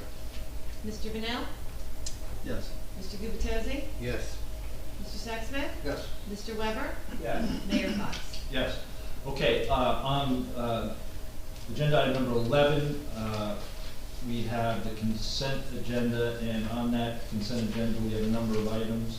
2022-65, the bill list for February 22nd, 2022. 2022-66, authorizing a tax overpayment refund for 112 3rd Avenue in the amount of $2,209.92. 2022-67, authorizing a tax overpayment refund for 404.5 Brindley Avenue in the amount of $19.15. 2022-68, authorizing a sewer overpayment refund for 501 Park Place Avenue in the amount of $527.20. 2022-69, authorizing a lien redemption for 113 Lorraine Avenue, Unit 202 in the amount of $1881.27. 2022-70, authorizing a lien redemption for 707 Ocean Avenue, Unit B in the amount of $2,616.34. And 2022-71, authorizing non-premise raffle license for 2022-2 March and 2022-3 April for the Monmouth County USBC. 2022-72 approval for Clean Ocean Act to hold the 2022 annual spring and fall sweeps. And 2022-73 approving a one-year lease extension for volleyball clinics. I'd like to make a motion to approve the consent agenda. Can I ask some questions on the bill list first? Sure. To whom are they concerned, possibly in country or whomever? Mr. Willow, I'm having trouble hearing you. All right, I'm talking to myself. Now I'm ready to talk to everybody else. Microphone's over there. The problem with it. So no, don't worry about it. So on page 6 of the bill list, well, okay, I'll ask this one first. Okay, can I thought we were paying our CFO to do CFO services like in the neighborhood of $10,000 a year. Does that sound about right? That is correct. Okay, so on this it has for the last month where the vendor total is $6,000 for, it says CFO services, so how's that? Yes, so, I explained it in an email a while back, but you're right, we can go over this so everyone understands that. There is a cost of $6,000 monthly, and that takes place, due to the fact that they are covering accounts payable, accounts receivable, as well as the day-to-day CFO duties. And then the CFO themselves are named by resolution, because it's statutorily that we have to name somebody and give them money to do the duties so they can sign off on our budget, so the DC acknowledges, and the local government services acknowledges and accepts our budget. That fee that we're paying to the side, at $10,000, includes the annual debt statement and the annual financial statement as well, which were not included in the $6,000 a month. So even if you take a look at what we're paying for the $10,000 and the $6,000, salary-wise, that would have been one person, one pay period, just about. So twice a month, if that. Saves money. So there is still a savings, no reduction in service or rent. Ms. Humphrey? Okay. Council Weber, there's really two contracts. There's your contract with the CFO to serve as the named CFO, and then there's the financial services contract to do all the underlying work. Okay. The description says third-party expenses, so I don't know, we never really professional services, or usually have something like. Yeah, so the appointment is for the $10,000. That's a personal appointment for the position. The reason the person's receiving $10,000 is because we don't intend for them to be the permanent CFO. However, the DCA requires us to send them a permanent CFO if the person is licensed and not acting if they don't have a license, which is allowed. So we have to send that one to have a CFO registered. But then someone has to do the actual underlying financial work. If we paid that CFO, the reason we split it in two is to leave you guys the option to hire a permanent CFO to an employee here. Because if we give that person a full salary, you cannot reduce their salary during the term of employment as the named CFO of the town by statute. So if you told the person who's making $10,000 they had to be here 40 hours a week, they would be unable to perform the CFO job for that $10,000 a year. The financial services is indeed a professional services contract. Just like you pay me to do the legal work, you're paying someone else to do the underlying financial work, and then the CFO is essentially signing off on it and sending it to the DCA. So I usually don't see it as third-party expenses. So this is a line item actually in the budget, which we're rebuilding. It's just not a really great name for a line item, but this is what I've inherited, so I have to use it until the adoption of the new budget. Yes. So right now, the reason why you don't have any budget worksheets is because the CFO and I were actually recreating your town budget, renaming every line in the budget to make sense a little bit better, because I don't think we're doing it. Okay. Somewhere else on the bill list, and I failed to put the page number, sorry. Go for it. SDA Industries for the stuff on the for roof inspection. Thanks so much. Page 15. So the reason this caught my eye is that I believe SDA Industries is a firm that we had look into the church on Lorraine Avenue. I believe it's the same firm. I could be wrong, but and we paid them $40,000 for something that we deemed was really not worth it. This is the people that, without one sentence of documentation, told us it's going to cost $1 million something, whatever, to fix the roof of the church. So I'm wondering why. I can't speak for any prior experience. I don't have a prior negative experience report with the borough for that firm, so I don't have anything to go back for that. I will say that the department head did ask for them to come and do an evaluation. It is within my threshold to agree to do that, and I have to believe I have faith in my department head, So do that work. So the question is, do we get paid this yet? Or No. So, is there any chance? That's why it comes with us. Is there any chance I've been told before that we have no power to change anything on the bill list, but maybe wonder Not for me. why do we find out from us for That's where you vote on it. That's what what I would have thought, so. But, I mean, if they don't do that, you have to remember that they have already performed, come out, done work through a purchase order. So they definitely did this work, right? So, well, let the record reflect. And it should, if we had a prior negative experience report and finding, that's something I can go off of, but as of right now, I do not. Okay, well, that's a question for somebody else, like, did we, my impression that it was not worth what we paid, because we obviously didn't use that, and we just basically got to do the same thing. Alright, thanks. Yeah. I had one more question on the bills list, and I'm sure it's totally legitimate, I'm just curious as to what it's referencing. There's a Page 23. Okay. Your flooring center for $7,700. I'm just curious. what's Yeah, that? that's for the recreation Rec building. center. We totally refloored it, and then we also are gonna do the floor in the, Your the- office. yeah. Okay, thank you. Oh, no. Okay, so, again, make a motion to, approve the consent agenda. Mr. Bennell? Yes. Mr. Gubatesi? Yes. Mr. Sexsmith? Yes. Mr. Weber? Yes. Mayor Fox? Yes. We'll go to individual resolutions. Before we go into the specifics, I will like to make a motion to withdraw the until the 3A council meeting, 2022-75, which is awarding non-fair and open contract professional services to T&M Associates to prepare bid specs for preliminary remediation for United Methodist Church, 319 Lorraine Avenue. It's not in position yet where they're ready to provide that. So it's a little bit too hasty. So I'll make a motion to withdraw that resolution. Second. Mr. Bennell? Yes. Mr. Gubatesi? Yes. Mr. Sexsmith? Yes. Mr. Weber? Yes. Mayor Fox? Yes. Okay, individual resolutions 2022-74, rejecting all bids in connection with the sanitary sewer rehabilitation, phase 2, with council's authorization to rebid to secure better pricing. Make a motion to approve 2022-74. Mr. Mayor, I have a question on this, so I don't know if you want to ask the question quickly. I know we've all been operating under the assumption that, we had certain pricing for certain phases of the sewer work given to us by the engineer at the time, at least Avakian. And You're still the engineer for this. for this, okay, thank you.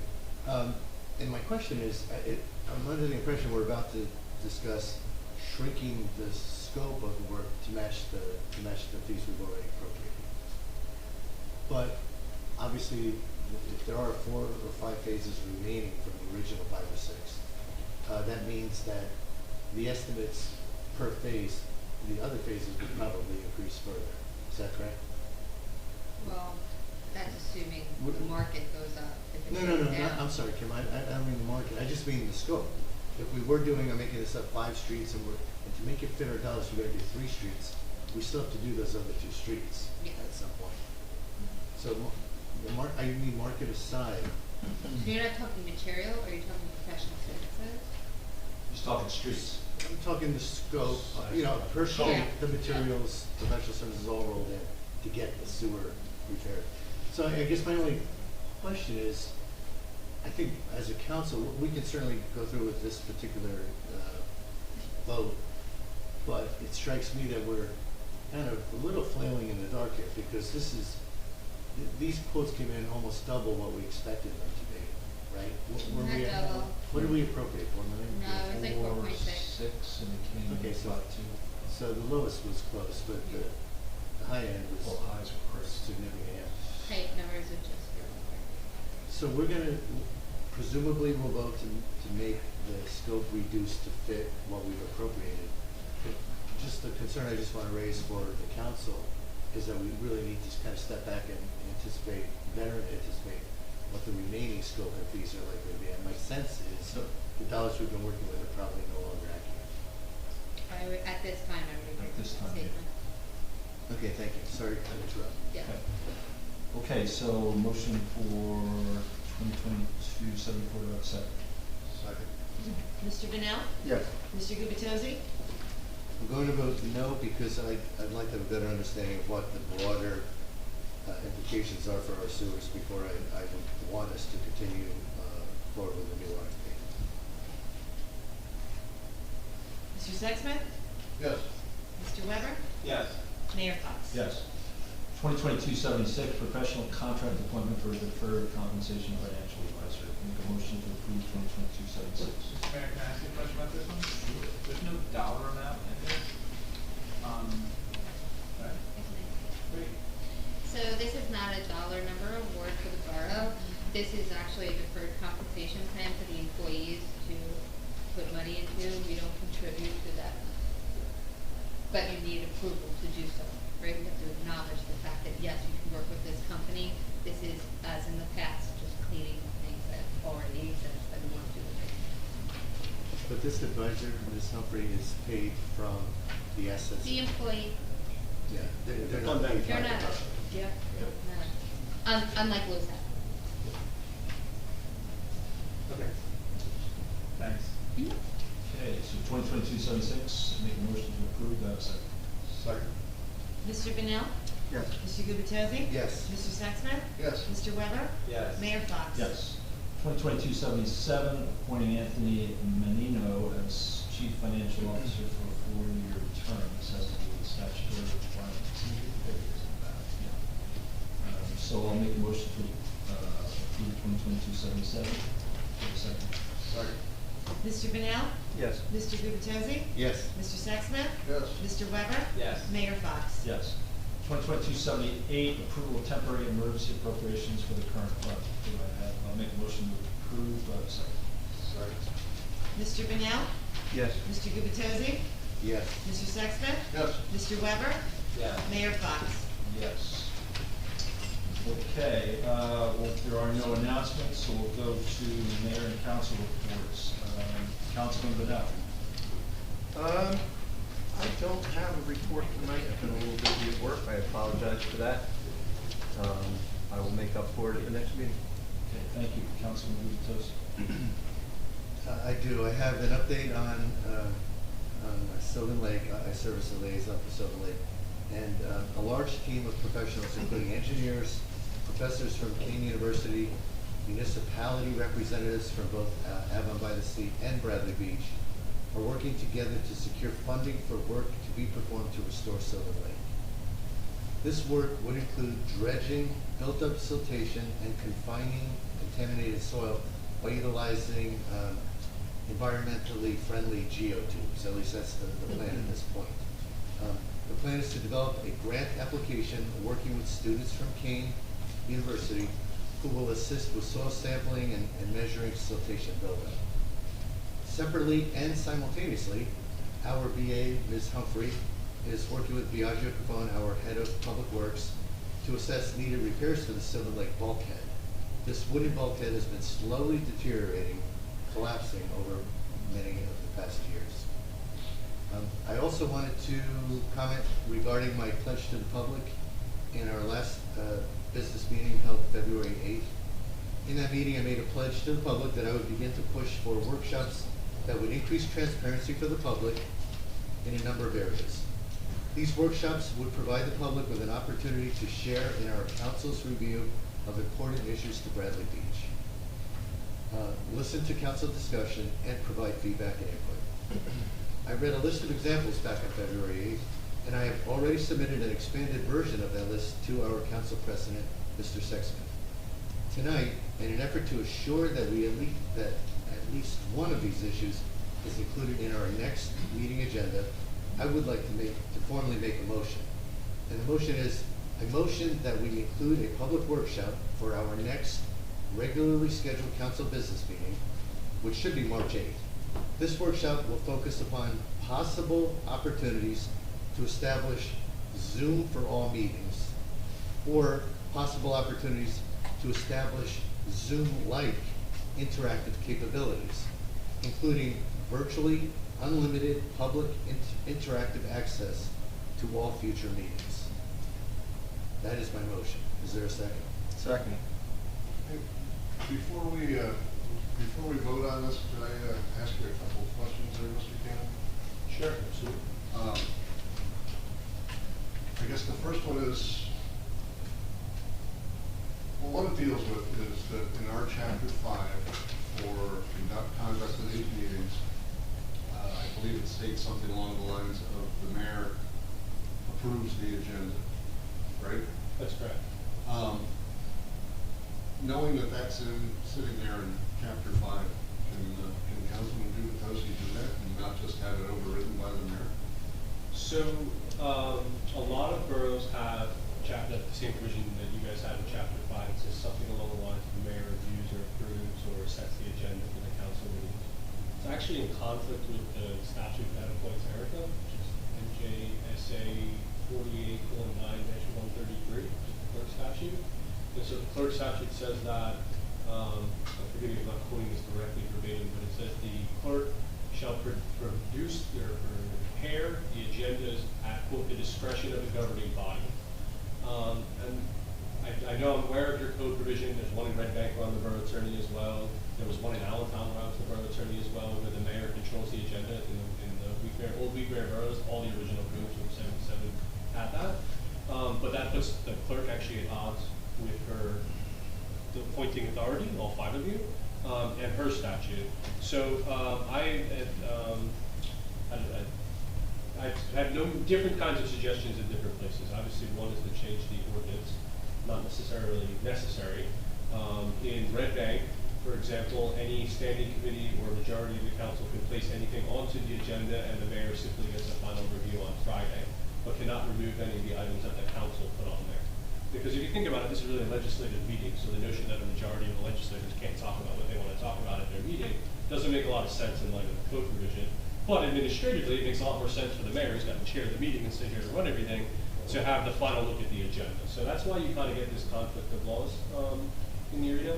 In Allentown, we created a process, because frankly the mayor and council couldn't agree with each other on it, whereby a standing committee, majority of the council, or the mayor, so paying homage to that code provision, could put anything on the agenda by Tuesday. Wednesday is what we call objection day in Allentown. It means that if a majority of the council emails the clerk and says remove this item from the draft agenda, then it gets removed because that's a majority vote. And then the final agenda is put out, and that rolls forward. So both the council and the mayor have control of the agenda, one under the statute and one under the code. So there's many different ways to reconcile those two things. Either legislatively, which obviously if you change the code, it wouldn't say that. It would comply with the clerk statute. Or you can do it procedurally, which is just give everyone their due and they're saying the agenda in accordance with both laws, which is what I've done other places, rather than do an ordinance or something. Obviously, it's your pleasure. Yeah, if I could comment on this. Council President Sexsmith put forward a recommendation on how to streamline and get things in the queue for meetings, I guess about 2 or 3 weeks ago. Something like that, yeah. What I would ask is we let us exercise that process. I had a conversation with Councilman Dugatossi just the other day and said, if you look at 2021, the amount of things that I contested or said, I don't want to see this on the agenda, you could probably put on less than one hand. So I don't think we have a situation where, you know, we do have some things in the queue right now, like tonight, to have any, I didn't even want to have the maintenance thing on here, but we had to get it introduced. I really wanted to focus on the church. We got some big important things that we're trying to focus on as a council. I'm not adverse to putting things on the agenda. I'm just, I want to make sure we're not making everything urgent and important. There's important things that we've got to get on the agenda, like the church. I think that's going to be occupying a lot of our time in the next couple of meetings. The other thing that's going to be occupying our time is that we have a budget due on 3/31, so we've got 2 council meetings that we can have some budget-related hearings. So I think we've got some things in the queue, and there's no grand plot to pull things off agendas. It's just a matter of trying to get a process in place, which I compliment Council President Sexsmith for taking that on. It's not an easy task to get everything queued up, given the things we have in this community. So, just in response, number one, I can't think of anything more important of all the important things we have on our docket. I can't think of anything more important than creating maximum access to our meetings for the public. Which we just did today. which we are ineffectively doing through YouTube because the public is not able to interact. Yes, they are. We changed that today, They send and during the emails. meeting today, we had people sending in questions and comments during the meeting. And my other concern is, you're right, Councilman Sexsmith did send out did set up a process, and he did send out a request. Following up on my pledge to the public, I requested that we set up various, at his discretion, or your discretion, Mr. Mayor, certain workshops. The answer from Mr. Sexsmith was, we'll definitely work on these in the future, but remember, the mayor has the final say. And at that point, I thought, well, I'm a council member trying to help the borough to move forward and develop appropriate workshops to share information with the public. As we all are. As we all are, except for the fact that my request, as one of 5 equal council members, you are the chief executive, but we are all 5 equal council members. And my efforts as one of those 5, I was basically told, you'll have to wait until the mayor's agenda is completed. I don't think that's appropriate, and that's why I made the motion I made. If I may, Councilman Gutierrez, I learned something new from Mr. Cannon this evening, so I think I'm going to probably be looking at tweaking that process that came out, because I crafted that with incomplete knowledge. I think the easiest way to say it. Well, I made a pledge. I'm attempting to stand by my pledge, so I think we're in the middle of a vote.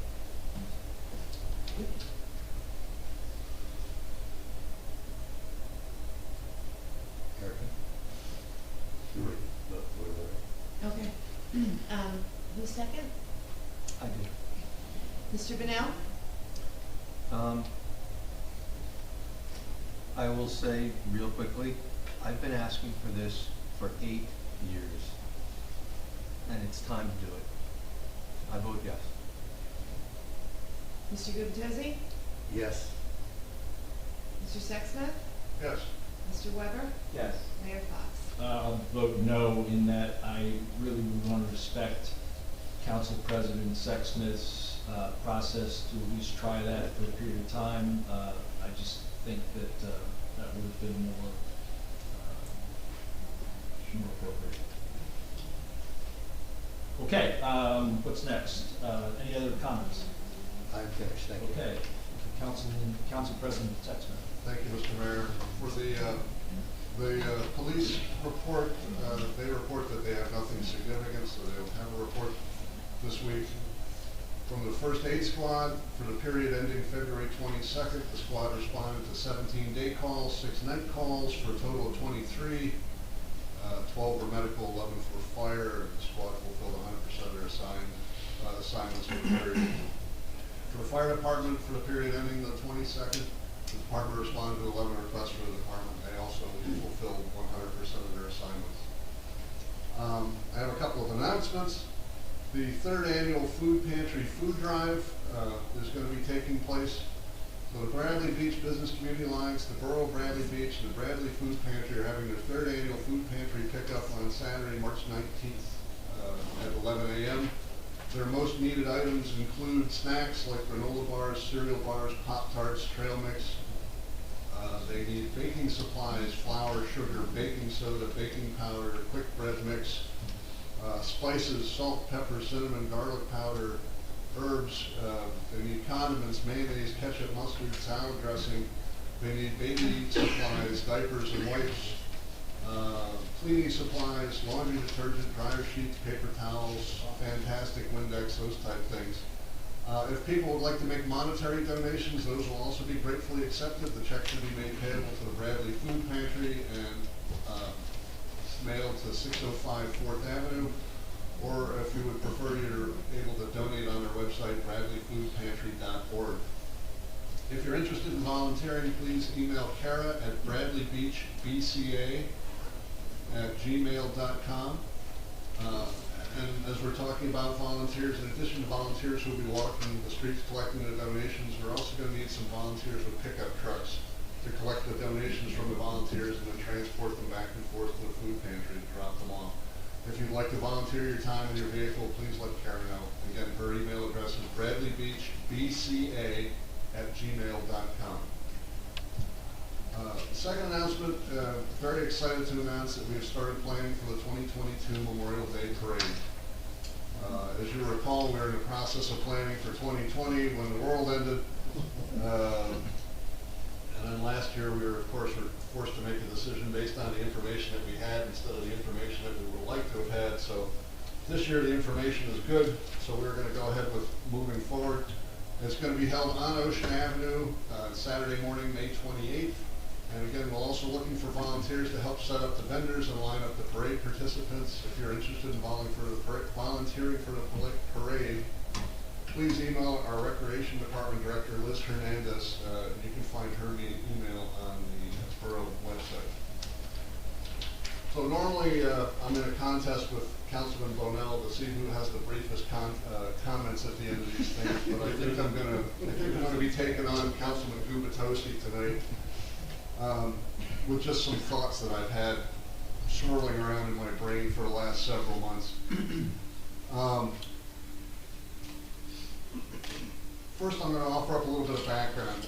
You know, generally speaking, when Councilman Gubitosi talks to me, talks about my career and what my experience is, he's always referred to me as an efficiency expert because of some of the work I performed in the commercial nuclear power industry. And I never corrected him, but that's not quite accurate. The majority of my time working in the industry was spent administering the problem identification and resolution, or PI&R program, that the NRC mandates exists at every nuclear power plant. So my job basically was that when a problem arose, I would determine what the cause was and develop corrective actions to prevent it from recurring. So let's jump up to the present. For the last 2 years on council, I've been trying to bridge the gaps between various groups and individual members of the governing body in an attempt to make our government more efficient and effective. Unfortunately, my efforts have had mixed results at best, and one of the things I've learned in my years working in PI&R is that if the corrective actions aren't effective, most likely you're going after the wrong problem. So I started looking a little bit deeper into the organizational dynamics of what goes on up here in the dais and what goes on in Borough Hall, and started using my analysis techniques to try and find a root cause for what's going on. So having said that, I'm going to drive the clock the other way, and I'm going to do a little brief history lesson, talking about Bradley Beach's form of government. This form, where the strong mayor and the weak council, is referred to as the Faulkner Act Small Municipality Form. Bradley Beach voters adopted this form in 1992 following a Charter Study Commission's recommendation. And as I said, the form specifies that the mayor holds most of the power in government and, like it or not, is actually much more efficient with limited input from the council or the residents. And knowing who the mayor was at the time, I'm fairly certain that's exactly what he wanted. Some of the issues that we see in town and up here on the dais are no doubt caused by personality conflicts and politics. But it doesn't really capture the reasons behind the depth of the rancor or the mounting frustration of the public. In my view, these things are symptoms and not causes. And just as Councilman Gubitosi's motion is a symptom of a more basic problem. And after much thought and research and observation of what happens in this chamber and around town, I've come to the conclusion that the root cause of all this animosity and dysfunction is simply that the borough has outgrown our current form of government. So why am I being long-winded tonight? The reason is simply that I want to get everyone to start thinking about that question. Has Bradley Beach outgrown its current form of government? If the answer is yes, then the process is very straightforward. We pass an ordinance authorizing a referendum question on whether or not to impanel a charter study commission. At the same time and on the same ballot, residents can run to be elected to the commission should it pass. The commission then has 9 months to make a recommendation on what form of government is best for Bradley Beach. If they recommend a change, then that question will go on to the ballot the following November. So my ask of all of you this evening is to start thinking about that question. Have we outgrown our form of government? Does it still serve our needs? Then hopefully once we get past our budgeting and the other must-do items, we can hold a workshop and determine a path forward. Thank you. Thank you, Council President Sexsmith. Councilman Weber. Thanks, Mr. Mayor. Just some updates on various boards and commissions. So the Recreation Board, they are looking to redo their bylaws. It's been quite a while for them. The rec center improvements were mentioned and supposedly it looks great. They are looking to have everybody come down to the rec center one of these days and see the great work that DPW did, and just see what a great new look we have. There's still no windows, but it's supposedly really, really good looking. So that's in the near future, hopefully sooner rather than later. They are looking into apps to help run leagues like bocce and pickleball, which would be really helpful. And summer camp, we're going to do summer camp again, 7 weeks, starting in the end of June, going through the middle of August. So this will be back to sort of normal summer camp, which will be fantastic. They are applying for a grant to resurface pickleball courts, or yeah, they're applying instead of just looking. And they're also looking to have a bike event for kids. Supposedly the county has a program they come, and there's a bunch of free helmets for kids and bike safety, and I hope they make it fun, but they're looking into working with the county on that. On the Environmental Commission, you just heard we're doing the Clean Ocean Action Beach Sweeps on April 6th, so come on out. It's going to be 9 to noon. The Environmental Commission is also working with the Land Use Board on an electric vehicle law. We need to do this because the state requires us now. It's making electric vehicle charging stations a permitted use in all zones. And then there's another ordinance that we need to pass to say that in wherever they're making 5 dwellings or more, that an electric vehicle ready space, a parking space must be created.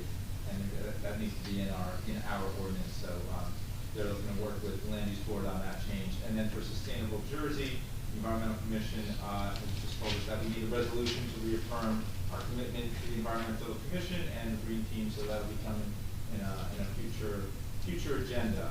And then on Shade Tree, just save the date for Arbor Day, April 29th. We will have a ceremony in the 2nd and 3rd Ave Park like we did last year, which was a great ceremony, so come on after that.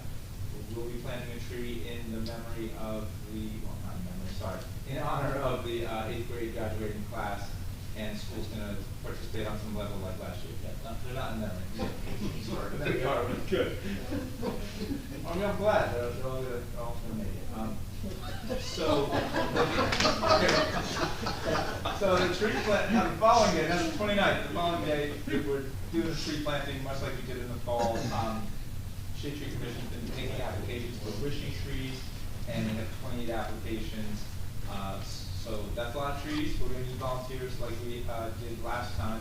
In fact, we're going to need a lot more, but I'm looking forward to doing the tree planting the following day on April 30th. So that's it for Shade Tree, and that's my report, Mr. Mayor. Thank you, Councilman Weber. I've got a couple things to cover. What's that?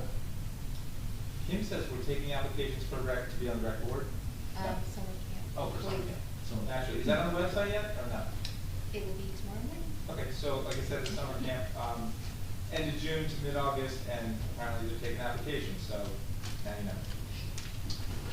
Okay, thank you. So first, I hope everybody found the presentation tonight interesting. I think T&M and DIG have been doing a pretty good job for us. They delivered a good product thus far, I believe. It is a milestone that we finally have some level of quantitative information and dialogue with the public, so I'm happy about that.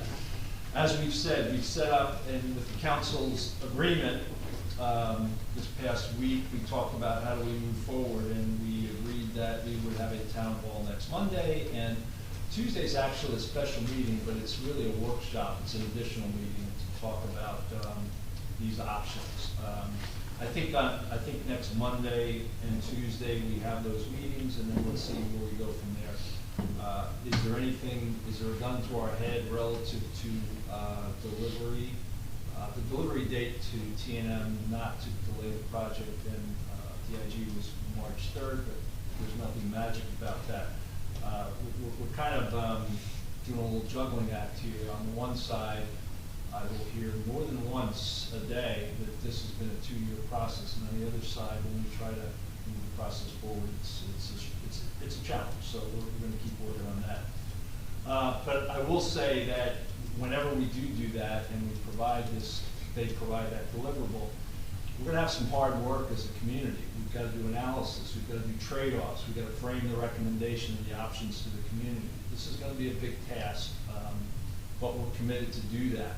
It's going to be a lot of analysis and work, probably in the month of, I would say the month of April into May, in that March we really should be focused on the 2022 budget process. So we've got a pretty nice set of things kind of stacking up for us here. I know there's been a question or two about scheduling changes for recycling and bulk pickup. We covered that in a town hall a couple of weeks, 2 weeks ago. Public Works is continuing to try to balance its resources between regular trash recycling, bulk management, and supporting projects to improve the town. We're going to continue to assess that and adjust where appropriate. We're continuing to welcome constructive input, and we'll keep you posted. And yes, we could have communicated it more effectively. If you check the website, there's a video tomorrow, I think it'll be on there. We're just talking about a more detailed update about where we are with that. We continue to focus our attention on a large sinkhole. For those who aren't aware of that, it's emanating from a stormwater pipe coming from Sylvan Lake between Bradley Beach and Avon. We're working with Avon, the county, and our engineering professionals to assess the remediation. We have had some struggles with that, but we've taken a couple of shots at trying to get it scoped all the way through, and it's been a challenge. The trough that is underneath the dunes is filled with rock and fish at this point, and a lot of water. So we may have a fairly large remediation in front of us, but we're still in the process of assessing that. So we'll be looking at that hopefully within the next 3 or 4 weeks. We can get our brains wrapped around that, because it has been a challenge for the engineers and the technical folks. So hopefully we will get that reported out on pretty quickly, and that's my report. And I'm going to let our business administrator, Kim Humphrey, make any comments that she feels necessary or wants to communicate to the attorney at this point. Okay, I don't have anything prepared, but I'm gonna just talk, and I'm really good at talking, so just tell me to be quiet when you're ready for me to stop. I do want to bring up the sinkhole as well. The county did come out through a shared service agreement to video.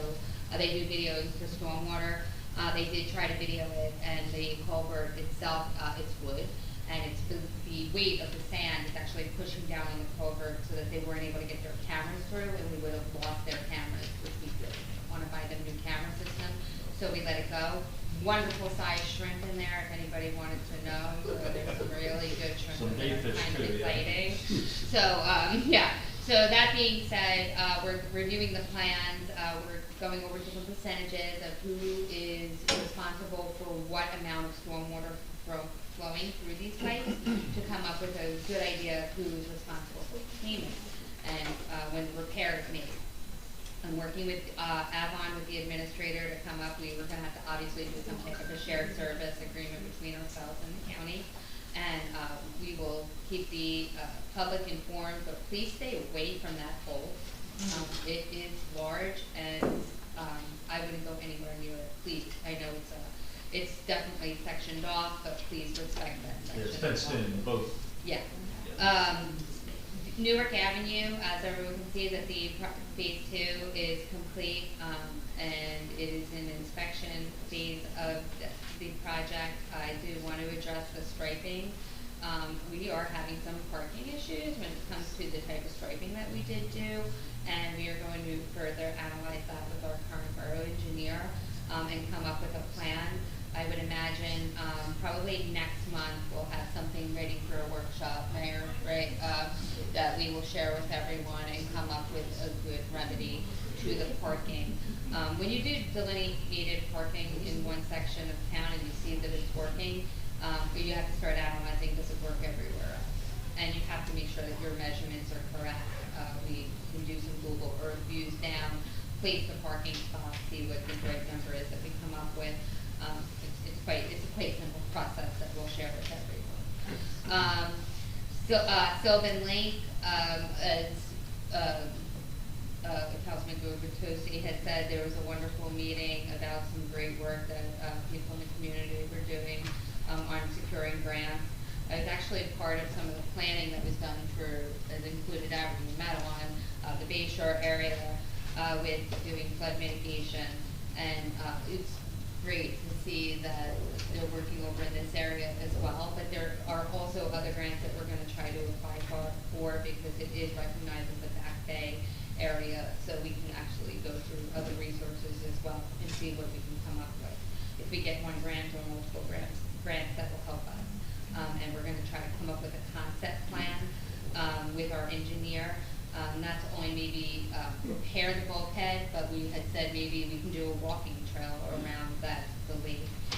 It's a beautiful part of town. It's your entrance from Avon.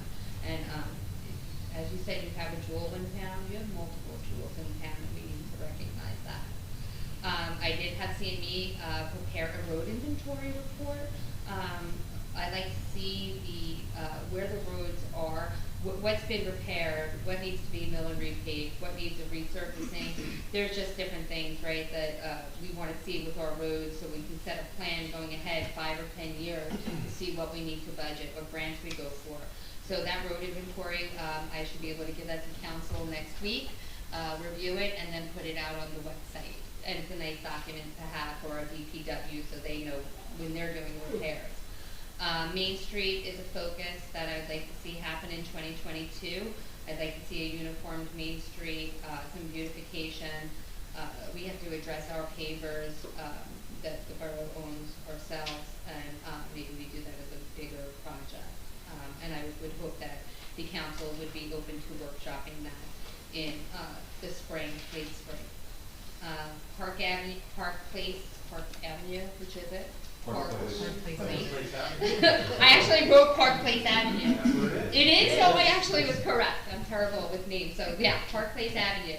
We did get an NJDOT grant for that. I'm working with the engineer right now on what's the best process, right? We have a sanitary program that we are going to implement. So do we go ahead and just repave a road that we're going to do sanitary work for? Probably not the best idea in my mind. So I would like to present to council in the next month or two a plan that if we were going to accept this grant and utilize it, that we would go ahead and do the sanitary work. So we video it, we see what's going on, see if how the laterals are in the main, does it need replacement, and that's how I like to do projects. I don't like to reopen roads after we pave them, if we don't need to. And then we did get the open space grant that we applied for. I don't know if everyone remembers. I told you I would just keep talking. This is probably not a great idea. Well, good. Yeah. So, Erica set the buzzer. Yeah. Set it for 1 minute. And this is only one department. I can keep going. I can start singing. Open space grant, as we know, great job, town. We did get that open space grant from Monmouth County. How wonderful that we're going to try to enable our parks to be ADA compliant, starting with Fletcher Lake Park. We have the grant, I think it's $70,000. It's a matching grant. So if we spend 70, they will give us 70 as well. Great idea, right? Let's beautify that park. That's another entrance to the town, right at our lake. So we also are going to look at maybe doing some improvements, our DPW with Neptune, on doing the bridge going over Fletcher Lake, replacing that bridge. No upgrades, replacing in kind. But going back to the open space grant, that's another workshop that I look forward to having with the council and the public to go over the different ideas and beautification on how we can get that utilize that grant, get it moving forward, get it closed out, and move on to the next project. Our DPW, thank you. I know that they had to put, they went through a lot with this recycling change, and I wasn't going to bring it up tonight, being the mayor did bring up the word recycling, so I am going to go there as well. I apologize to the public for not communicating things as clear as maybe what they could have been communicated. I have trust in my DPW department that we will do the right thing by the residents. Never take that into consideration that I would not do that. I want you to know there is not going to be recycling flowing on the streets of Bradley Beach. Our DPW would never allow that to happen. I wouldn't allow that to happen. And I don't think the residents would even let that happen. I'm sure I would have so many emails and phone calls and people outside my door. Please have faith. I think that you will see that we are truly vested in this town. and it is your best interest, always. Also would like to say that the recreation building, or recreation committee, is going to take a look at what the DPW has done at the recreation building, and I am so excited.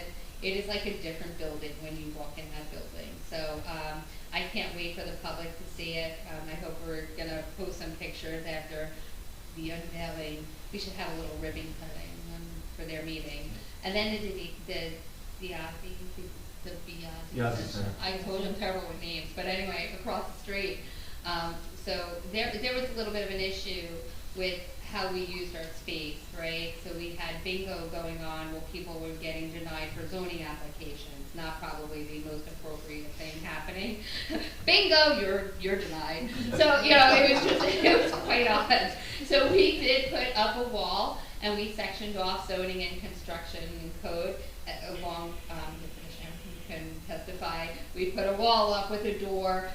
We used the same scheme as on both sides. It looks wonderful. It's more professional and presentable and appropriate, right? So if you want to discuss your zoning plans, and we also sectioned off Meals on Wheels. They actually have their own little office now with a door, so that way the woman who's giving out meals isn't having to testify to the denial of zoning applications as well.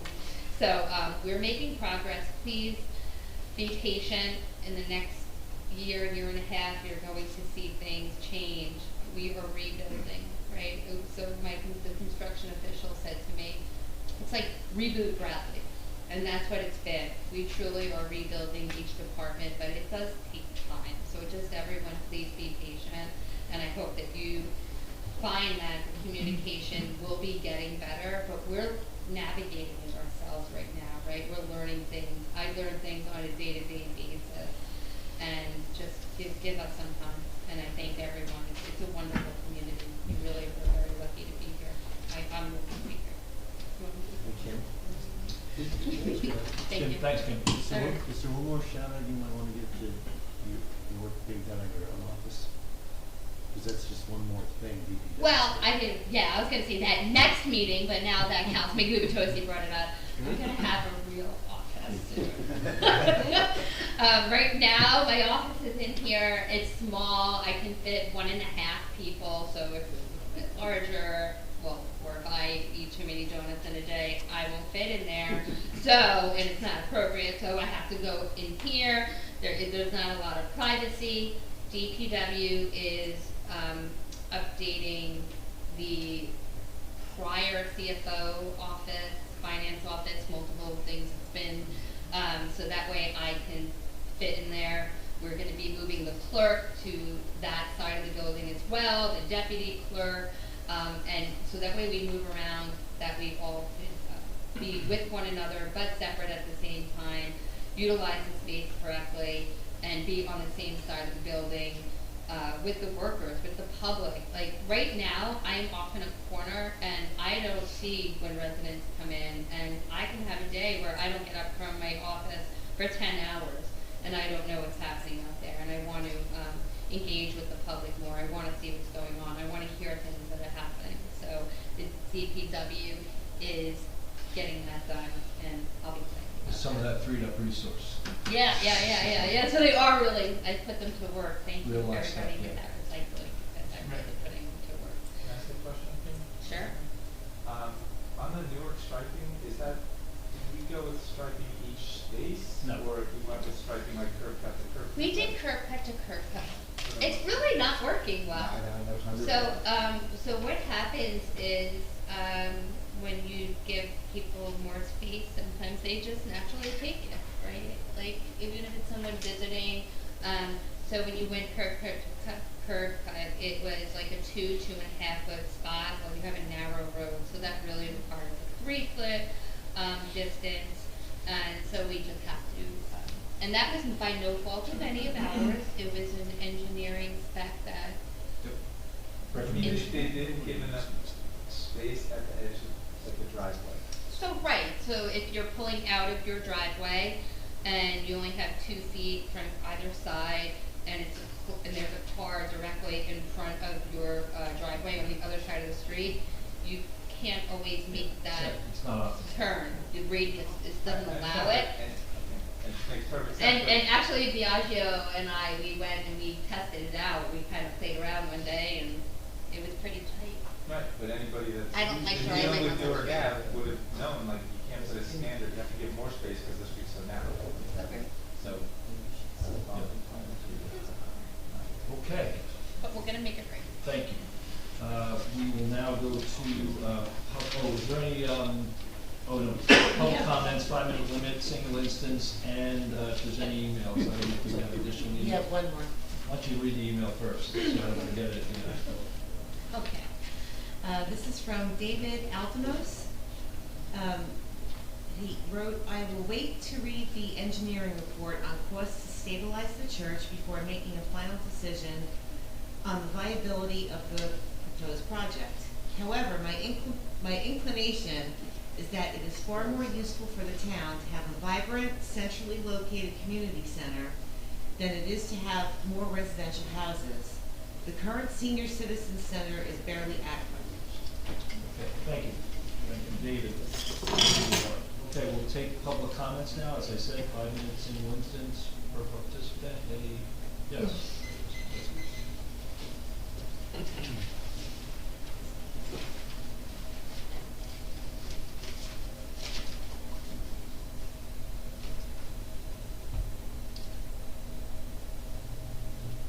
Rich Despins at 600 Third Avenue, Brighton Beach. Usually when I ask, I'm high risk, so I'm taking care of myself. I've got a few things. First off, Al, thank you for the ordinance that you spoke up and got approval of tonight. And thank you, Tim, for going along with that. For the record, Rich, it was approval for a workshop, not the actual ordinance. Yeah. I'm sorry. Whatever it is that you did.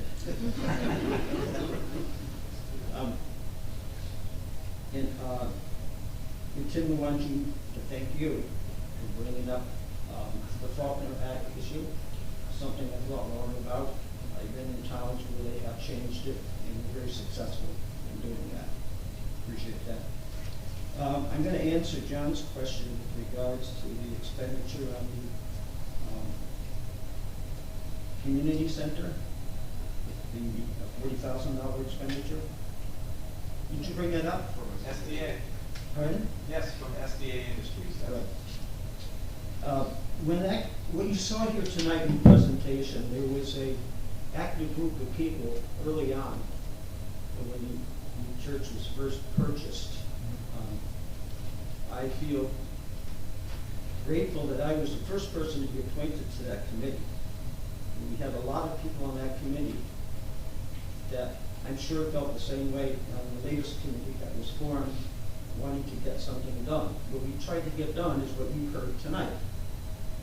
We have a problem. We have a problem with the leadership of the committee. We were kept in the dark most of the time. There were meetings not scheduled, even though we asked for them.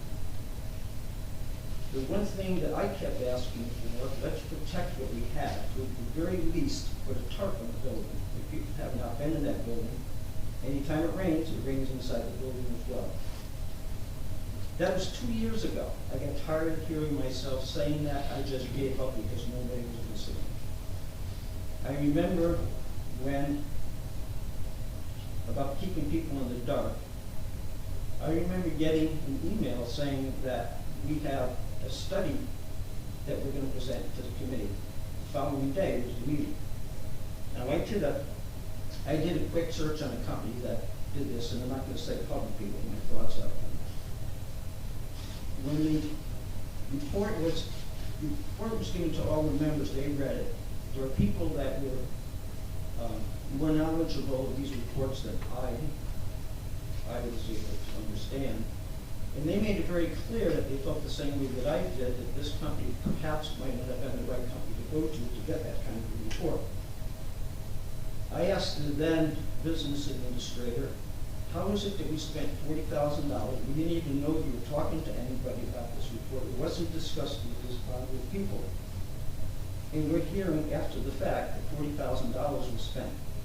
what were the other competitive bids? Who were the other companies that we went to? They let us know that $40,000 can be expended without going out for bid. What a coincidence, it just came to $40,000. In any event, what we got here tonight was first-class presentation, and that's what we were shooting for, too. We weren't able to fulfill our commitment. Before your time, Mr. Mayor, there were water pipes put in next to our house on the streets. After they left, it rained, and we had ankle-deep water at the corner of our house. I went to the person who's the head of that project, working a few blocks away, to explain it to him. And he said, not to worry, we're going to go back and we're going to redo the top surface. And we're going to do that correction.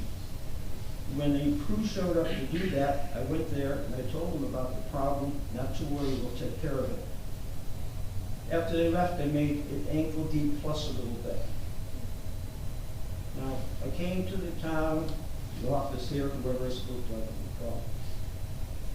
And long story short, we were told that the company wasn't going to do anything about it. The problem was there was a vertical pipe that they put in. Presumably there's a valve on the ground, I'm assuming that, and there's access to it right from the street. What they did is they made that too tall. So in effect, it's a dam. Water comes from Main Street down 3rd Avenue. It comes down 4th Avenue, down Hammond, and gets to that corner as well. When people are irrigating the grass along 4th Avenue, we get that puddle, and that stays there for days. Now that I have one question, I apologize for going over a couple of minutes. My question is this. Mr. Mayor, you told me not to worry, the sewers are going to be done. Yes, they were going to be done, they were planned. Now, it's going to be put off again. How much longer? No, we're not putting them off, we're just rebidding. We're still committed to phase 2. I was told they're going to start in March, and now that we're going to be having go for another bid cycle, It might I be can't imagine it not being might be a delayed. slight delay, but we're not backing off and doing it, no. Anyway, I'm just annoyed that nobody in the town is taking responsibility to go after people who went and created this problem, and to see people, including handicapped people and children, older people like me, walking, get to that corner and make a wide circle around the street. It's wrong. Thank you. Thank you.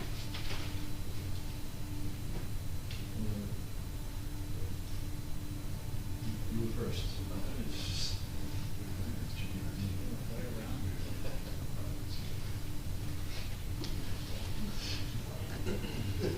Tom Gavin, 414 4th. From 2 points from tonight's meeting. One, regarding the open communications about meetings, I'm in full support of open communications through meetings. And also, being on the rec committee, I've recently come across concerns about communication in town in general. I believe we now have, or are putting in place, a communications person, department or position or department, and perhaps in conjunction with the meetings conversation, the recreation committee conversation, that this group could work together to come up with a communications platform plan, as most companies have, what is to be discussed, how it's to be discussed, and in what format, so that everybody can be heard and seen in case of a Zoom meeting. The other question I have is, I'm wondering if either at the town hall or perhaps it's at the meeting afterwards, as Mr. Cohen said and Mr. Wright said, there are some costs that really have impact on the decisions we'll all think about regarding the church, and along with, just some basic plans that we've been presented tonight. As TJ brought up, there's a small addendum possibly to the building, but the main structure of the building remains. So foundation, HVAC, basic building costs, I would think is something that could be released at one of these upcoming meetings, so we have at least a going thought of what it is, and also what the carrying costs have become. How much have we had to invest, as well as the purchase price of this property may impact how people will look at this process. Thank you. Thank you. Oh, I'm sorry, Ms. Meadows first, I'm sorry. Council President, Sexton.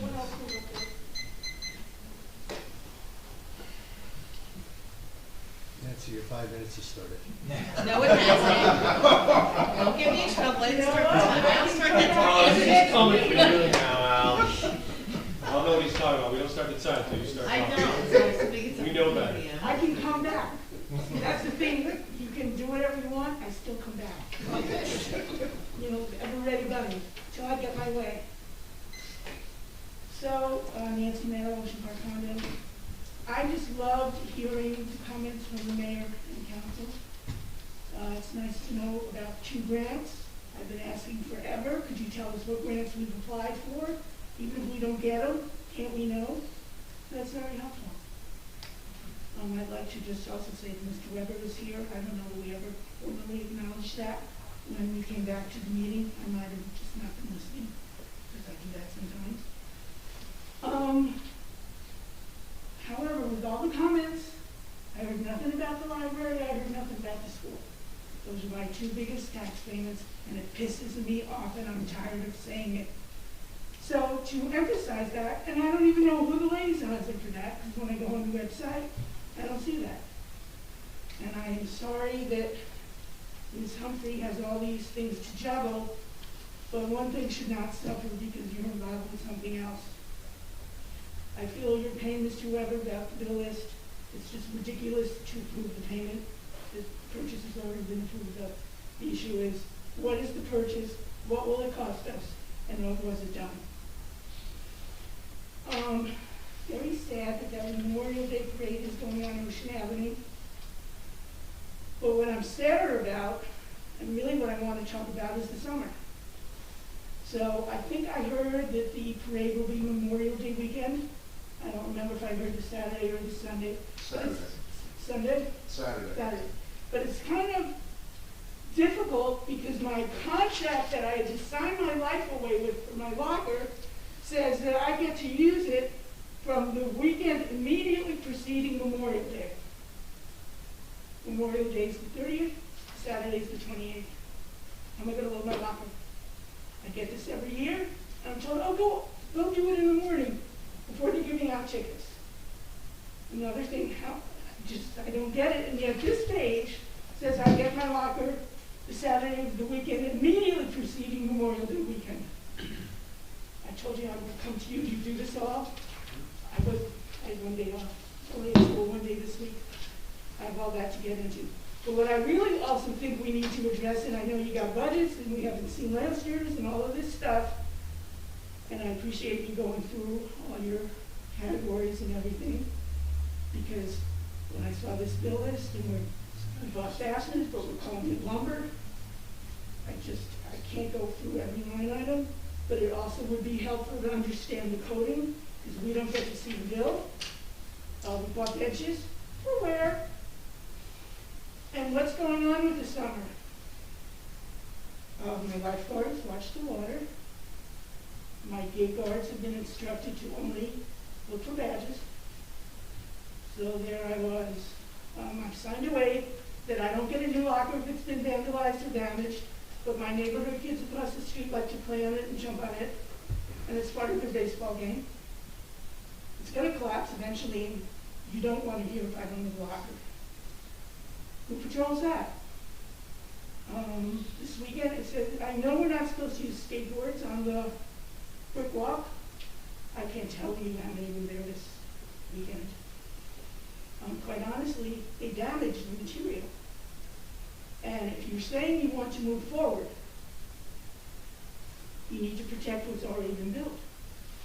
I mean, we want to, rebuild the brick walk. We already put cement at one end of it. We put gray stuff at another end of it. We got red stuff for the ramps, which may I say, we're almost at March. We're almost a year ago. Can't use 2 ramps, and 3 haven't even been built yet. I'm just very concerned about the summer. Maybe it's good that I got aggravated last summer and stayed home for most of it. But if you want to say that church is a jewel, it is the beach that is the jewel. And I know you said you had never worked in a beach community. That's what means the most to all of us. I think without, I shouldn't speak for everyone, that means the most to most of us. And it's here. Summer is here. We're having 70-degree days. Like, can we get going here? Can we do the right thing by the public and the people that paid for this? Thank you very much. I will be back. Can I address a couple of your comments? Yes, you certainly may, because it's always, even just like Mr. Gubatosi, if I don't agree with you, it's still thought out. And I have time left. so I can share. So for let's see. Let's start with Board of Education. Yes, please. I'm the new liaison to the Board of Education. I have not had a chance to do anything with that. Well, yet. then I So know this that stuff. is my fault. Thank you for sharing. Beach locker contract. As you recall, last year we changed the ordinance so it is lockers are available from the Saturday before Memorial Day weekend. But that's not what I signed. That's something that I'm sure Ms. Humphrey will be addressing Yes, she in will short be. order. But the ordinance is very clear that it's the Saturday before Memorial Day weekend through the last Sunday in September, I believe. Can I just say one other thing? This Absolutely. is really important. Do you know that Labor Day weekend, we don't need beach badges?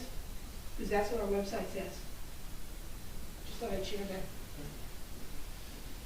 That's a lot of revenue to lose. Thank you. I just thought of that. You continue. That's Oh, what that's it it. is.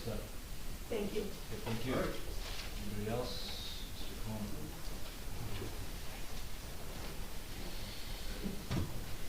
Thomas J. Cohen, 612 Third Avenue.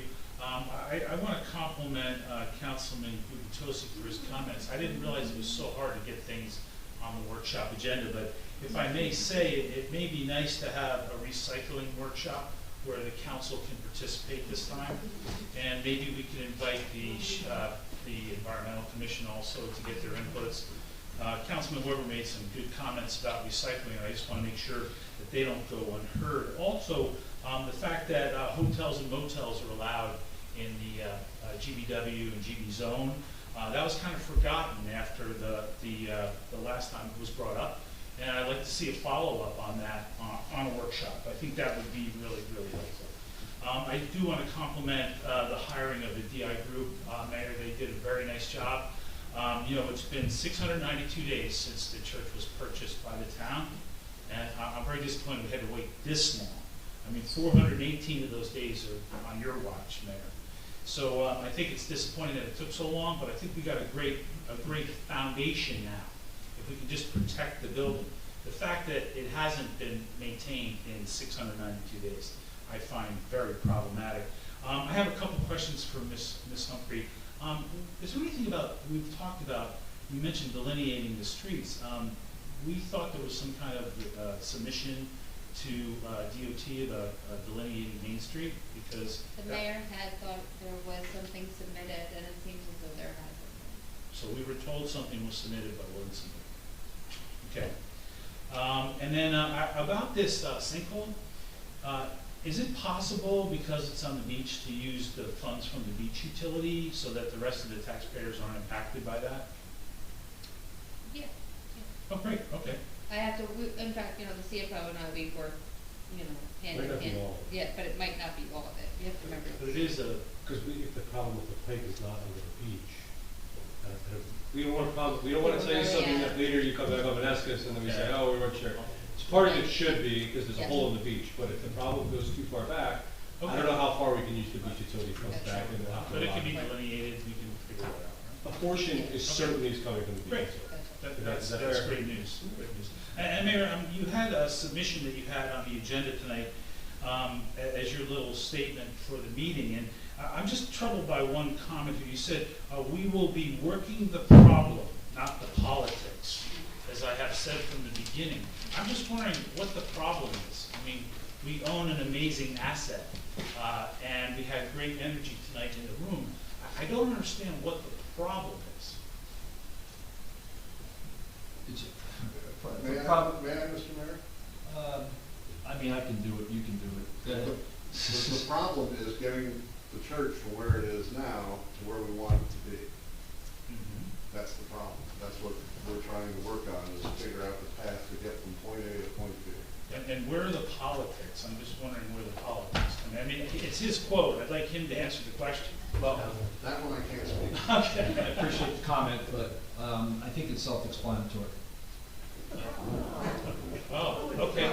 That's an interesting retort. Thank you very much. Mr. Cohen? Yes, sir. And just one last follow-up thing. Yes. Rest assured that Councilman Gubitosi is not letting me forget about hotels. Oh, thank you, sir. There's a lot of people who are going to be relieved about that they didn't know it existed in the ordinance, and if you guys could follow up on that, it would be fantastic. Thank you. Okay, at this point, we will, oh, I'm sorry. Real quick, Lauren Egbert, 12.5 Brittany Avenue. As much as there's, I would like to see time for involvement from the public, I would like to see that happen. What I would not want to see happen is waiting to make that building safe and secure and sound and protecting our investment before we go any further at all. I was a bit disappointed to see that not start tonight. So I'm just, again, asking that that be done as soon as possible. This is a public asset and it needs to be preserved while the public considers the best things to do with it. Don't see any other hands, thank you. We will close the public comments and we'll actually close the public meeting. I guess we have to close and open for executive session. Yeah, I'm sorry, we have to, Resolution 2022-79, resolution authorizing discussion of matters in closed executive session pursuant to NJSA 10-4-12 and NJSA 10-4-13. Make a motion to approve. Mr. Bunnell? Yes. Mr. Gubitosi? Yes. Mr. Sexsmith? Yes. Mr. Weber? Yes. Mayor Buss? For the public's benefit, we'll be in executive session for about 25 minutes. And for Mr. Cohen's benefit, we'll only be the people sitting here in front of you tonight. Thank you, sir. That's all I needed to hear. Thank you.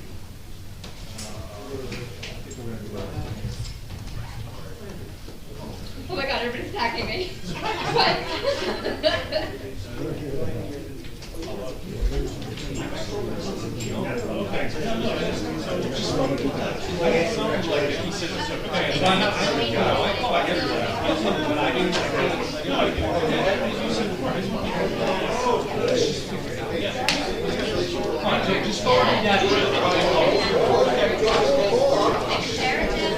I just don't know. I know you, but I don't know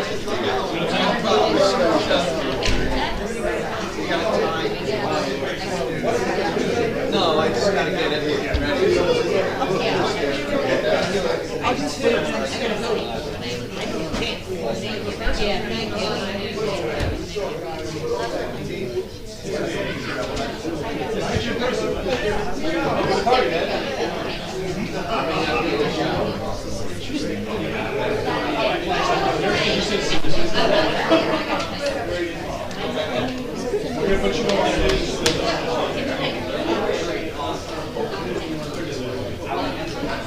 honestly, if you got the categories correct, you'd be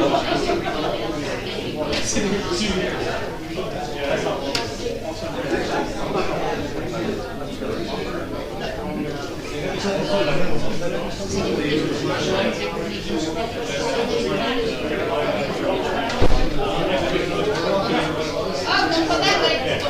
So they used to, Nancy quote every time, I was like, is this sign wrong?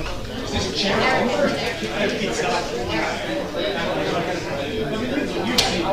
I'm sure you probably get this.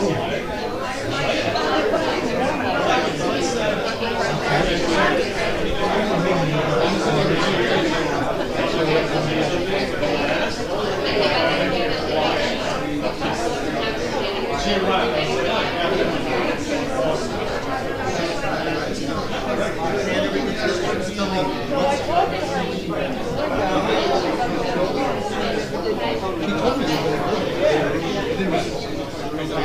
me.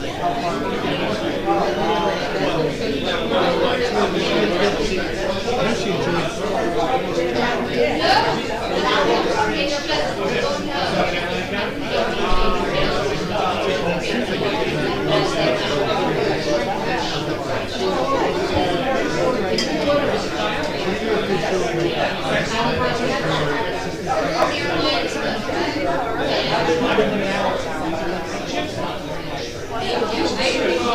think she's retired this first day. She has to see it going out.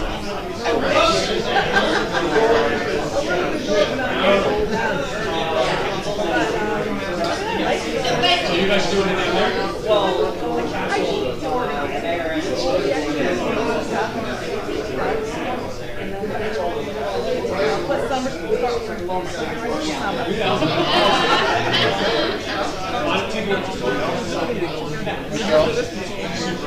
I'm ready for something. Good to go.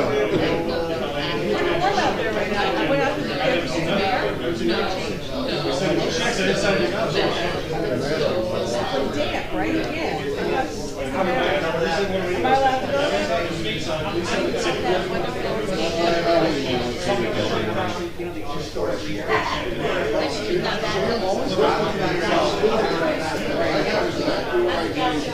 She was the guy behind you?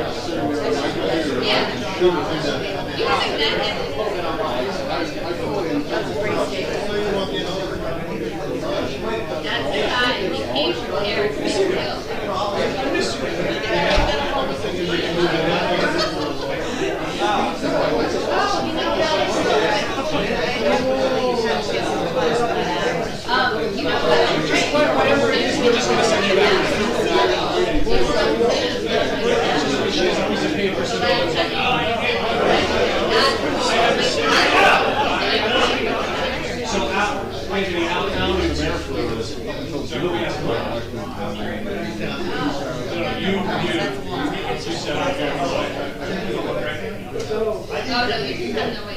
Al News.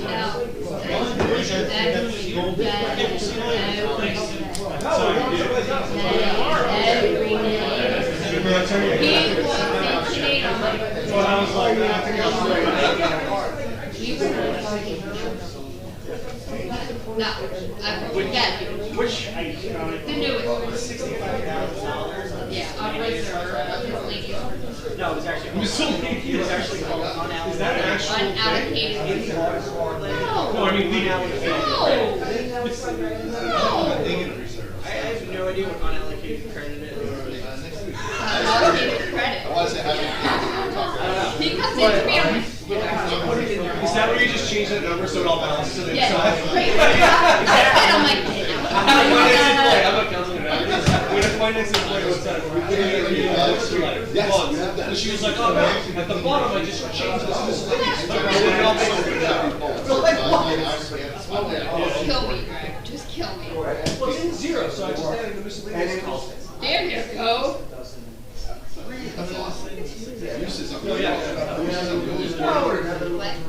This is like a party. You need to make that a slogan in town. Don't you love it? I love We'll leave that in the policy. Bradley. Well, no, but that's It was on my, it was on my. I love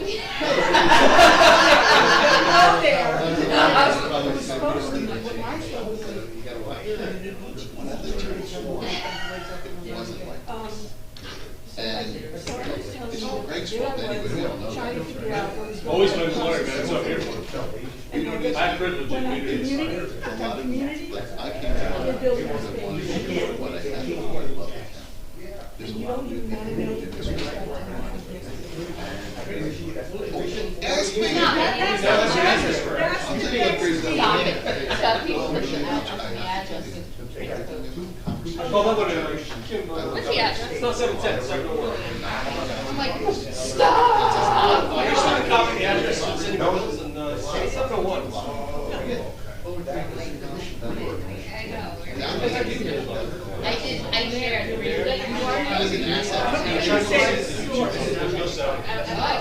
I'm gonna get handouts up. These are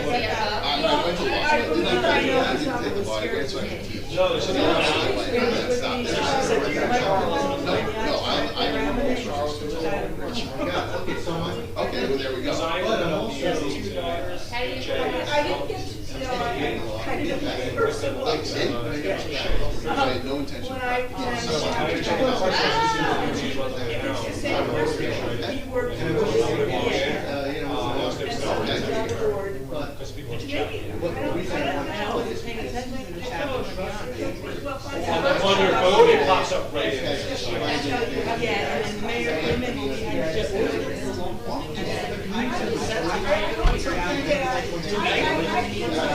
But the needle, Figured out that that's the where that needle, where's that, where's that money coming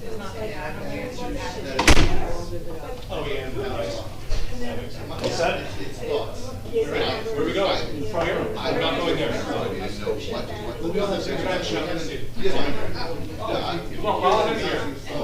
Anytime, I mean, I work until the pandemic started, so. No, we have, You got my email. advertise that we're having it on here. I've never done it. What's each other? No, you should do it. Long story short, people have to put a deposit, it's called a community deposit, so they have to pay some amount of money up front, like $500, to come and be an eligible bidder at the meeting, then we have an auction. But I'll do the auction, but you guys gotta do the advertising. It's best in the law. No, this is all done. Kid, it's a ton of fun. Say you foresee. You watch, I whipsaw people, if there's more than one, I start and stop, I get them up, yeah, it's fun. Belmar, I begin the bartender from Belmar, and it's Colleen Connolly and Matt Doherty were like the king and queen of like surprising you because they thought it was funny. I know that. And so they're like, oh, by the way, you're doing the auction today, and they just give it to each other a few times. And I'm like, It what? sounds like you're at a I higher have level. no idea. Yeah, the politics changed there. Oh, I know. And I'll guarantee anybody that. So I was there in 17, This has been the last few years. And then I went to, Except when they're down. I always have like one rotator. There's a lot of board. Then I went to, I'm not a hard Your name, and then I came here. I hope it's good. And then I stopped rotating Oh, around. I love her. The third year makes the bottom rotation. It's very good. What's that? Disagrees with me, that's how conversations start. Yeah, and I'll put it together for Ken, because she clearly appreciated it. Okay. You see? It's a sandbox wheel. And Nice in the sand. And it's really benefits the borough. And you have an example election. But I want what's best for the borough. I think however that works out. Yep, take care. Nice to see you. Good to see you too. Take care of yourself.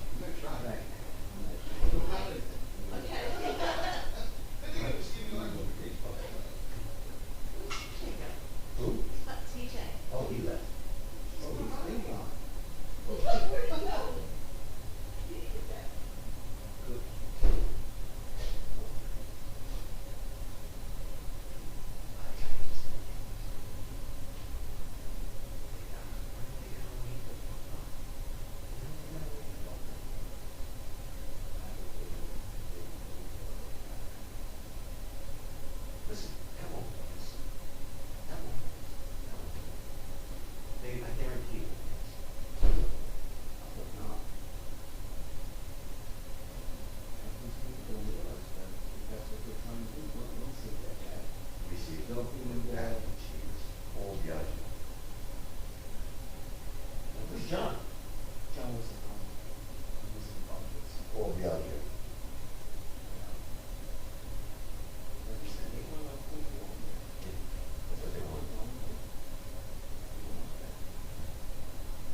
Yeah, Michelle kept the YouTube on.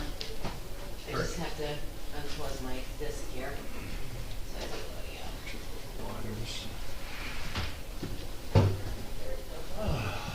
audio is really the thing that you have to have on the phone for 6 years. That thing's amazing. That's a good thing. Super Bowl next year. Now, You better invite everybody in town. We're gonna need for the next few months for, a lot of this stuff. Yeah, that's what, I mean, usually it's the easels, like you saw how, how. Yeah, my agenda, like, Wow, just usually like that. it's- I don't have an agenda in my hand. It's a big scramble on this. What's that? I hope Joe's still not over in the, fire. 5:30 Trent. And I haven't even You yet. have to be there or, oh. Somebody, make a motion to close the, general Sitting, meeting. where are they even sitting? Motion to close the public session. Second. All in favor? Aye. Meeting's ended, good night all. Thank you. Thank you.